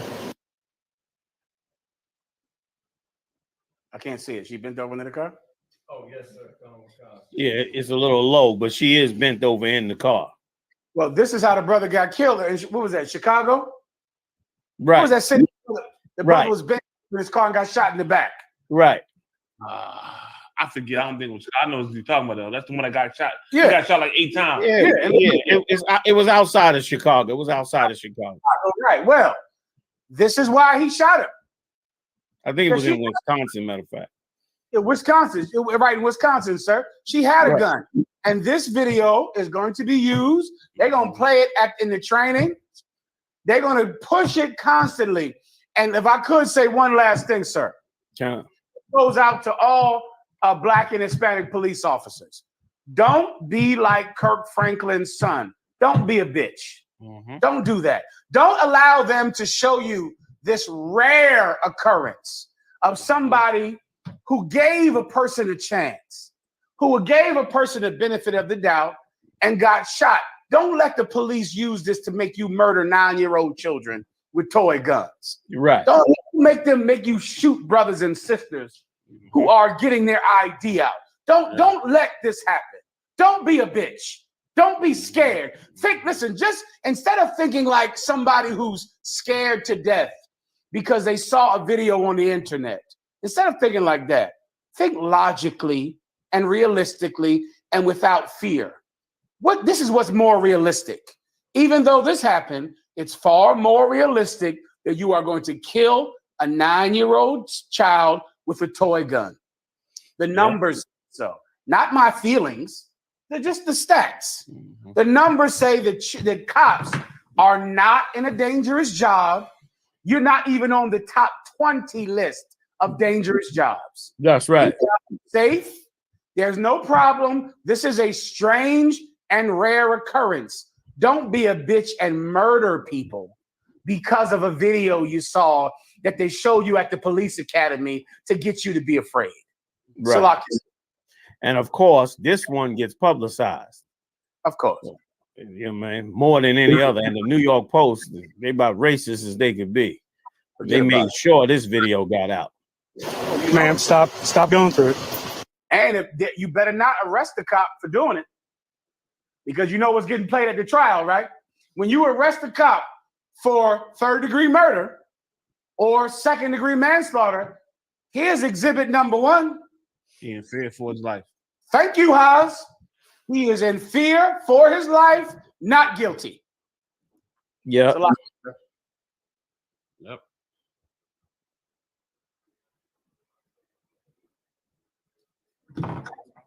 Then I got next story, please. Yeah, let's go on.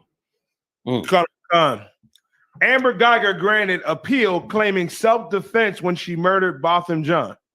She might get it. She might get it. All the love she received after murdering Botham Jean, she might get it. You know what I mean? She received nothing but love and adulation. I've never seen a murder suspect have their hair brushed by the damn court officers. All right, get that, please, Janayan. To me, that was phenomenal. You understand? And it show you the brainwashing of black people that's in power. Like, once again, we can never get nowhere because not only are the Edomites against us, but the black people in power with them against us also. Judge came off the podium to hug this Edomite when she blew away this brother in his own house. But of course, that didn't matter. Of course, that didn't matter. What did matter was that she was an Edomite. God. And let me tell you something else too. By the time she showed up in court, she looked like she looked like hell. Like she had weeks of withdrawals from drugs. I don't know if that was the actual case, but by the time she got to court, her face looked like a drug addict who is going through major withdrawals. Get that part where they was brushing her hair. Now, this is an intense situation. Look how many guards there are. They're guards and everything. They got security everywhere. God. And they in the courtroom brushing her hair. And if a judge would have hugged OJ, during that trial, or some guard, gave him a brush to brush his hair or fix himself, they'd have called for their job. They'd have been gone. Yeah, they would have called a mistrial. They would have demanded a mistrial. Yeah. You understand, for the bias against them. You right. You know what I mean? Go ahead, you die. Give me some more. Do I keep going?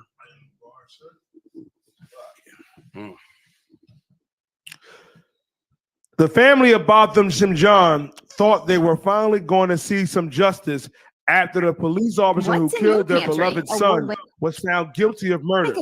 While the guilty verdict was certainly a welcome rarity on Wednesday, this killer's blue privilege finally shined through. For murdering an innocent man in his own apartment, Amber Guyger was sentenced to just 10 years in prison. Of course, that's inadequate. The entire justice system is inadequate, and the work must continue. And his brother was the most wickedest thing, Negro, I've ever seen. His brother got up in there, man, and went and hugged her for murdering his own brother.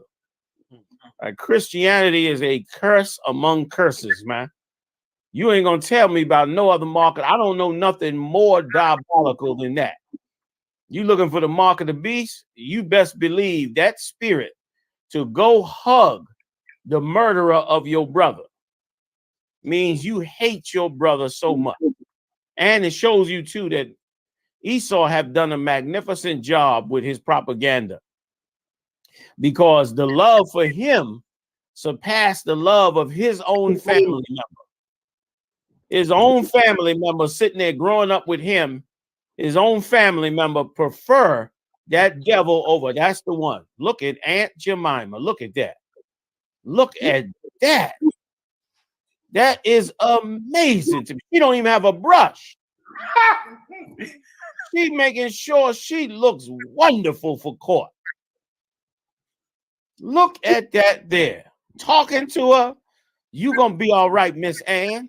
You gonna look at the other court officer behind it. Like, this is a tense situation. It's a murder case. Court officers all around her. She's stroking her hair with her bare hands. Look at that. You all right? You look good, girl. You gonna be just fine, Mom, Miss Ann. Like, if that wasn't the countryest, bumpkinest broad in the face of God's green earth. And brother, you're not gonna tell me she ain't in church every Sunday. That same woman is sitting in church with a dress every Sunday, talking about praise Jesus. When the murder suspect is an Edomite, then she get nothing but love. Amazing.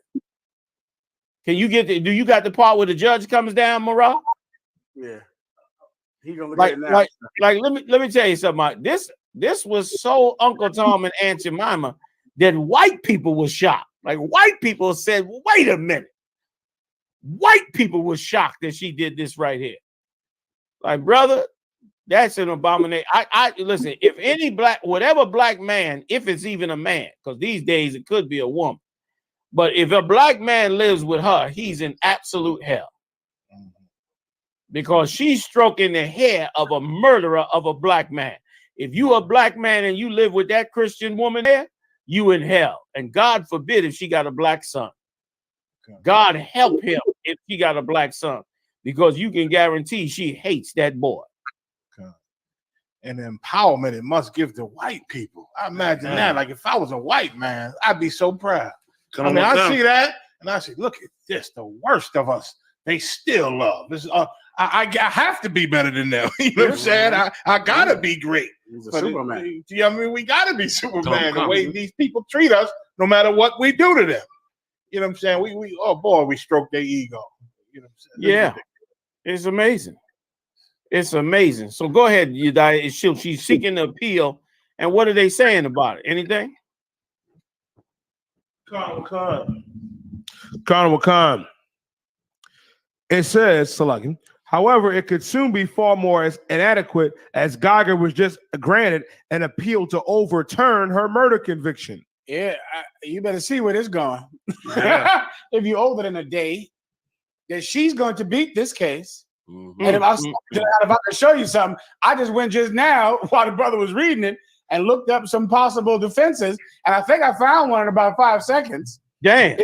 It's called imperfect self-defense, and they do allow it in the state of Texas, which allows all kinds of self-defense. Texas believes in just self-defense, just on GP. Just That's on right. get in danger. I gave it to General Haas, sir. This is imperfect self-defense. Go ahead. Imperfect self-defense usually applies only in the context of homicide or attempted homicide.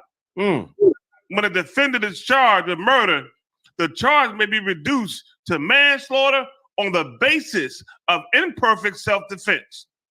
The idea is that while the defendant's actions were unjustified, they did not have the malice element that is required to get a murder conviction. Did she mean to kill him? To kill an innocent man in his apartment? Was there malice involved? No, there was not malice involved.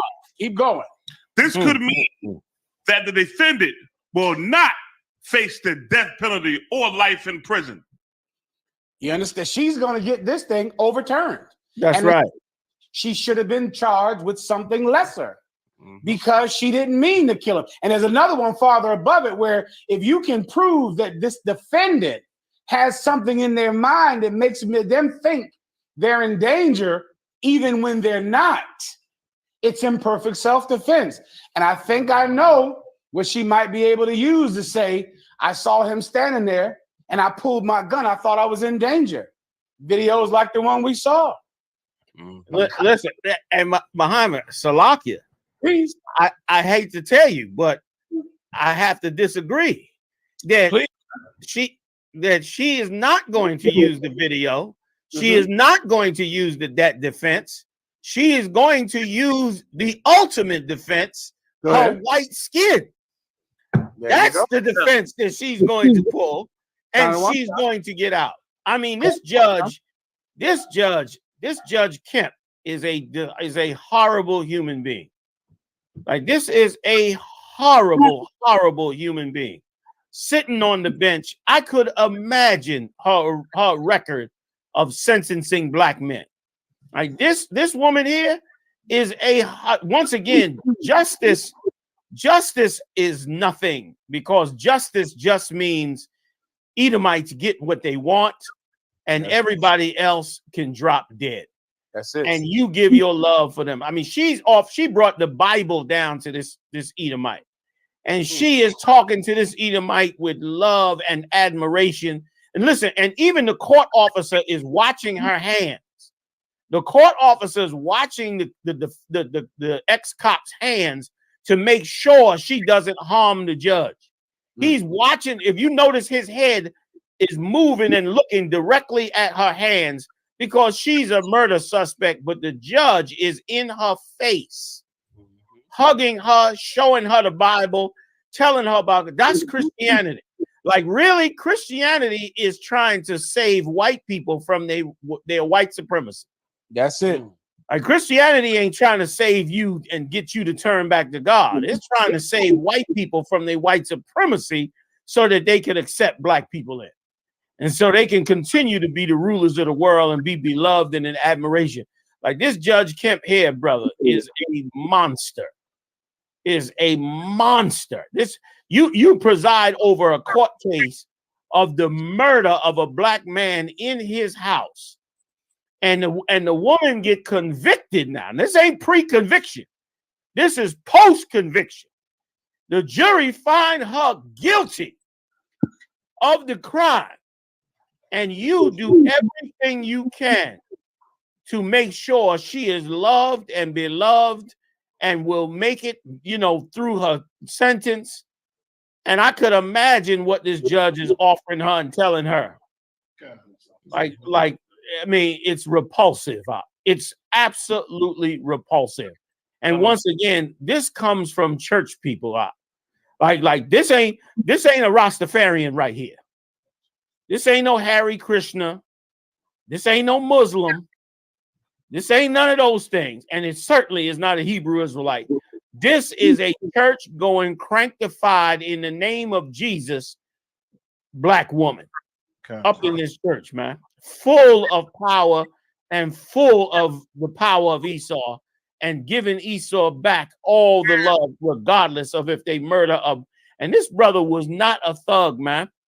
This was an educated brother whose mother worked for the minister, for the minister of the interior, the man that ran the country down there in the Caribbean.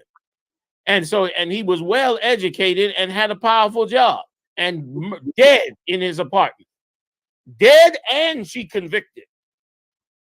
And of course, like you said, she gonna go back and appeal, and that white skin gonna get it. I ain't gonna be surprised if that same Judge Kemp writes a stunning letter, unless she goes back to her, to be released, and forget about if she go back to her to be released. Because surely that whole conversation was, you 30 days, and I'm be checking on you, and you can do this, and you giving her counsel on how to get out of there early. Or appeal. Yep. And I don't know why the defense attorney for her appeal can't show this video of the judge hugging her. Right. Even the judge didn't think she was a malicious killer. That's right. The judge knew that she was a good person that got caught up in a bad situation. They need to play this at the damn trial, and it's going to look obvious that judge didn't think she was some malicious killer. Right. She being charged with murder. It was a mistake. Yeah. Exactly. Yeah. Exactly. You're right. And I ain't gonna be surprised again if the judge don't write a letter to the appeals judge. Exactly. Man, it's like the scripture says, sir, we lay our body down on the ground so that they can walk over, man. That's exactly what he did. He laid our body down in a facial evil she did so they could just walk right on over us, man. You're right. And I could be wrong on this, but if she gets the appeal and it gets kicked back, it might get kicked back to this same judge. Yikes. Yeah, get kicked back to this same judge. You can forget it. She going home. You understand? She's going home. It's an abomination, man. What else you got, you dad? Khan. The royal family scrambles to be seen in public with black people after Meghan Markle's interview. This here seems like a joke. Go ahead. Prince Harry's public denial that his family is racist just happened to come as he was flanked by a black woman. A statement from Buckingham Palace expressing concern about Oprah Winfrey's bombshell interview with Meghan Markle and Prince Harry may have been light on words, but the optics behind the shameless subsequent public relations push the royal family speaks volumes. In what sure looks like an effort to combat allegations of racism, high-profile members of the royal family and Markle's in-laws have scrambled to be seen in public with black people in recent days. Which means the royal family is under the gun now because they bringing this out. They don't want this to spill out. This all seemed like a good money hustle. Another one come. You understand? And if she really trying to, if she really trying to get that hair straight, she need to go see the Dominicans, man.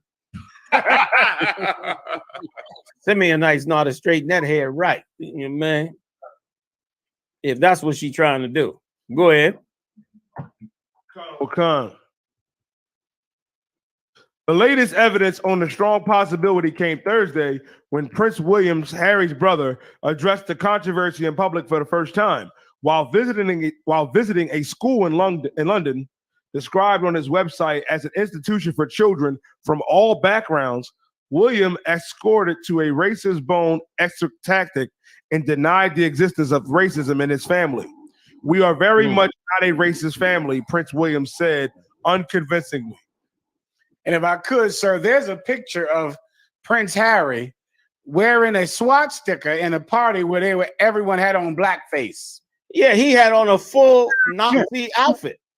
Yeah, he's wearing a Nazi outfit, and the cat behind him is in flat out blackface. but he is the righteous one who is not racist, not like his family. Yeah. He's a good one. Here it is. That's the picture right there. Is that the one with the black-faced cat right next to him? Now that's the savior of all black women right here. Here he is. This is Prince Charming, like in the one with the damn glass slipper. Yeah. Here with the pumpkin and all that. This is the savior who will marry your dirty black behind and bring you into Buckingham Palace. That's him. That's him right there. This is like what's those parties they have? Rich people have. Yeah, masquerade party. You got the cat wearing the blackface standing right next to him. Yeah. And it's the thing. And of course, this is the type of person that would have sex with somebody who he thinks is black, who of course is not even black at all. Who, of course, nothing to do with black people. No, that wife he has doesn't know anything about the struggle of black people at all. Yep. Doesn't know the struggle of Hispanics at all. And that's why he married her. He married her because she's not black. Right. Put the picture up there again. He married her. Like people looking at her like, oh, he married her because he doesn't care about race. He married her because he knows what the UPK knows. She's not black. That's right, sir. He hates black people. And there's the picture. The picture is in front of you that he hates black people. You think, he excused her niggerness. He forgave her for her black lineage. When Harry looked at her and goes, oh, I know you white. Come on, let me marry you because you're white. Hey, you don't have it up there? Okay, go ahead and show it to Commander General Yohanna because this is somebody who doesn't like black people, this Harry. He doesn't like them. There it is. Now, did he marry? No, you can't put it on the screen. Damn. Yeah, okay. He got it up there. Okay, so lucky. We see something here that you saying. So let me ask you a question. Did he marry her because she's black or because she's not really black? Exactly. Right? He married her because she's not black. She's not black. And that's why he was able to marry her because he hates black people. Do you need more proof? There it is. Yeah, come on. It's in front of you. And listen, what a party. The blackface, the Nazi, and the Klansman. Like, what a party. You know what I mean? Like, they in there jamming. All three of them in there. Yeah. Yeah, that's it. And the lengths they must have gone through to put together a party where they all like we go have, in our ignorance, we go have a Halloween party or some other kind of party. They go and have a white supremacy party where everybody dress up in a white supremacy type outfit. And with some money behind it too. That's some good ass money behind it. Like that blackface setup, that's a tux and the top hat and the whole thing. Go ahead. What was you gonna say? And I've never understood this about white people. I would love for one of them to explain it to me. Okay, because of course, black people have masquerade parties, Halloween parties, and they dress up like Superman, cowboys, Batman. And I've never seen a black child put on white face to be Superman. It's not something you would even think of when you're pretending to be a white person. That's true. Black, of course, sir. Everybody you pretend to be is white. If you're a black child, you're not pretending to be anybody black. You're pretending to be your heroes, and your heroes are white. But have you ever seen a child put on white face? Right. But when these rich white people have a party and they pretend to be Al Jolson or they pretend to be Wesley Snipes, they wear blackface. Here's the reason. Because they are always looking for an opportunity to disrespect black people. Yep, it's like something that they do unnecessarily. Yeah. Like if you're going to a masquerade party, why are you coming as the Ku Klux Klan member? Like, what is the reason? Like, be Batman. You don't want to be Batman? Superman. Right? It's a party. You got no desire to be a pirate. You don't want to be a pirate, right? Muhammad. A pirate is not as exciting as a Klansman. You understand? Batman is not as exciting as a goddamn Nazi to them. You understand? That's why. Yeah, there you go. You know what I mean? Insane. So, you know what I mean? What pissed me off was her trying to pull the race card as though she is in some kind of danger and had to flee out of the royal house. You understand? Under the rulers of half the planet. She had to run out of there because it was some racism coming down on her. And it is a shame she gets to pull the card. She gets to pretend black suffering when we really are suffering it. She gets to pretend it and use it to make a ton of money. You understand? Oprah Winfrey, they said they paid $7 million. I don't know how true it is, but the report is that they paid $7 million to do that interview. And that Oprah got $4 million of the 7. And that Oprah got a deal with Harry to do some kind of movie type, studio type thing. I don't know. And that's why they were at Tyler Perry's mansion. So it sounds very, very damn suspicious. And it sounds like she's using our suffering to empower herself and to gain wealth and to get up in Hollywood. And of course, gonna expend our fight against racism for her own damn gain. She ain't even one of us. Hey man, it's about that time, man. I want to invite everybody, man, to pay their tithes, support this truth. Hey, join us April 24th in Houston, Texas at the BH Ranch. We're gonna do it up incredibly and insanely, okay, for the Passover. We missed last year. We got 2 years to make up. We're gonna party hardy. You wait to see Israel get it on. The brotherhood and sisterhood gonna be in full effect, man. The righteousness of the nation, man. The laws, statutes, and commandments in full power. I hope to see you there. Check us out every Monday night. We do it up live. Hey, you can cash at me at One West Tides as well. Support this truth. I want to see you support this truth today. Big shout out again. I got to give one more big shout out to Captain Zakar for what he did. Also, big shout out to Captain Mashak for his work also on the show. And again, we got the Proud Boys on deck for a possible round 3 coming this Saturday. I'll see y'all next time live on the UPK. Y'all, shalom.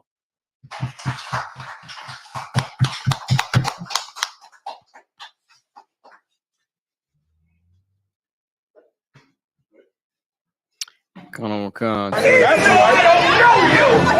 I'm not letting nobody sell you crack. You know why? Because I never saw you before. But you a black man like me. And it's worth something. This is Blackwatch with Commanding General Yahanna, the only man to lead blacks, Latinos, and Native Americans. God made man on this earth. The white man he made man. God made man. God wants man to obey him. Bringing you real news. You don't need a black man in the White House. You need a black man in every black house. For many years, there's a lot of black people who didn't realize how deep the racism of white America was. You ain't gonna do nothing unless you decide where you gonna stand at with the Most High. This station is now the ultimate power in the universe. Righteous solutions to issues plaguing our nation. Boy, you better wake up and see the power that is within blacks, Latinos, and Native Indians. Join us every Monday from 9 to 11 p.m. Blackwatch. Let the show begin.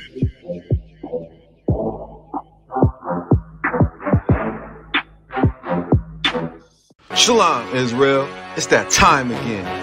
The week of Passover is packed with exciting events, hosted by the I.S.U.P.K. and Commanding General Yahanna. On Tuesday, a deep-sea fishing trip with the generals. Arrival and boarding time at 7:30 a.m. The boat leaves at 8 a.m. sharp. Then on Wednesday, April 13th, join us for the annual lamb slaughter from 12 p.m. to 3 p.m., making sure the children of Israel have fresh lamb for the Passover. Then, after that, the I.S.U.P.K is having a fish fry from 4 p.m. until, which will lead to the scripture breakdown class with General Mahina. Then, on Thursday morning, Hebrew Academy participants will see if they have what it takes to endure the Hebrew Academy trials. Commanding General Yahanna has something special lined up for the children with a children's party from 10:30 a.m. to 1:30 p.m. Come join Commanding General Yahanna on Cocoa Beach as we renew our oath unto the Lord. Because he's supposed to understand the power of the Most High that would destroy him and will destroy him. Real soon. Read. That assuredly, knowing unto what oaths they had given credence, they might afterward be of good cheer. You hear that? They was of good cheer, came an oath with the Lord as one, and became of good cheer while tens of thousands of Egyptians died. I know y'all don't like to talk about this, but you better put this war spirit back in you, Israel. You better get that spirit back in you, man. You better get that spirit of warfare back in you, because the Lord will put blood on the streets of America and around this world, brother. Followed by a hotel ballroom, all black and Hebrew Academy dinner from 9 p.m. to 1 a.m. And then on Friday, April 15th at 5 p.m., join us for the Lord's annual Passover as commanded in the scriptures. At 5 p.m. sharp. On Saturday, April 16th, the Feast of Unleavened Bread. That's right, we're going to keep the Feast of Unleavened Bread from 7 p.m. to 10 p.m. Commanding General Yahanna has it all lined up for you, Israel. Come keep the Lord's Passover. Shalom.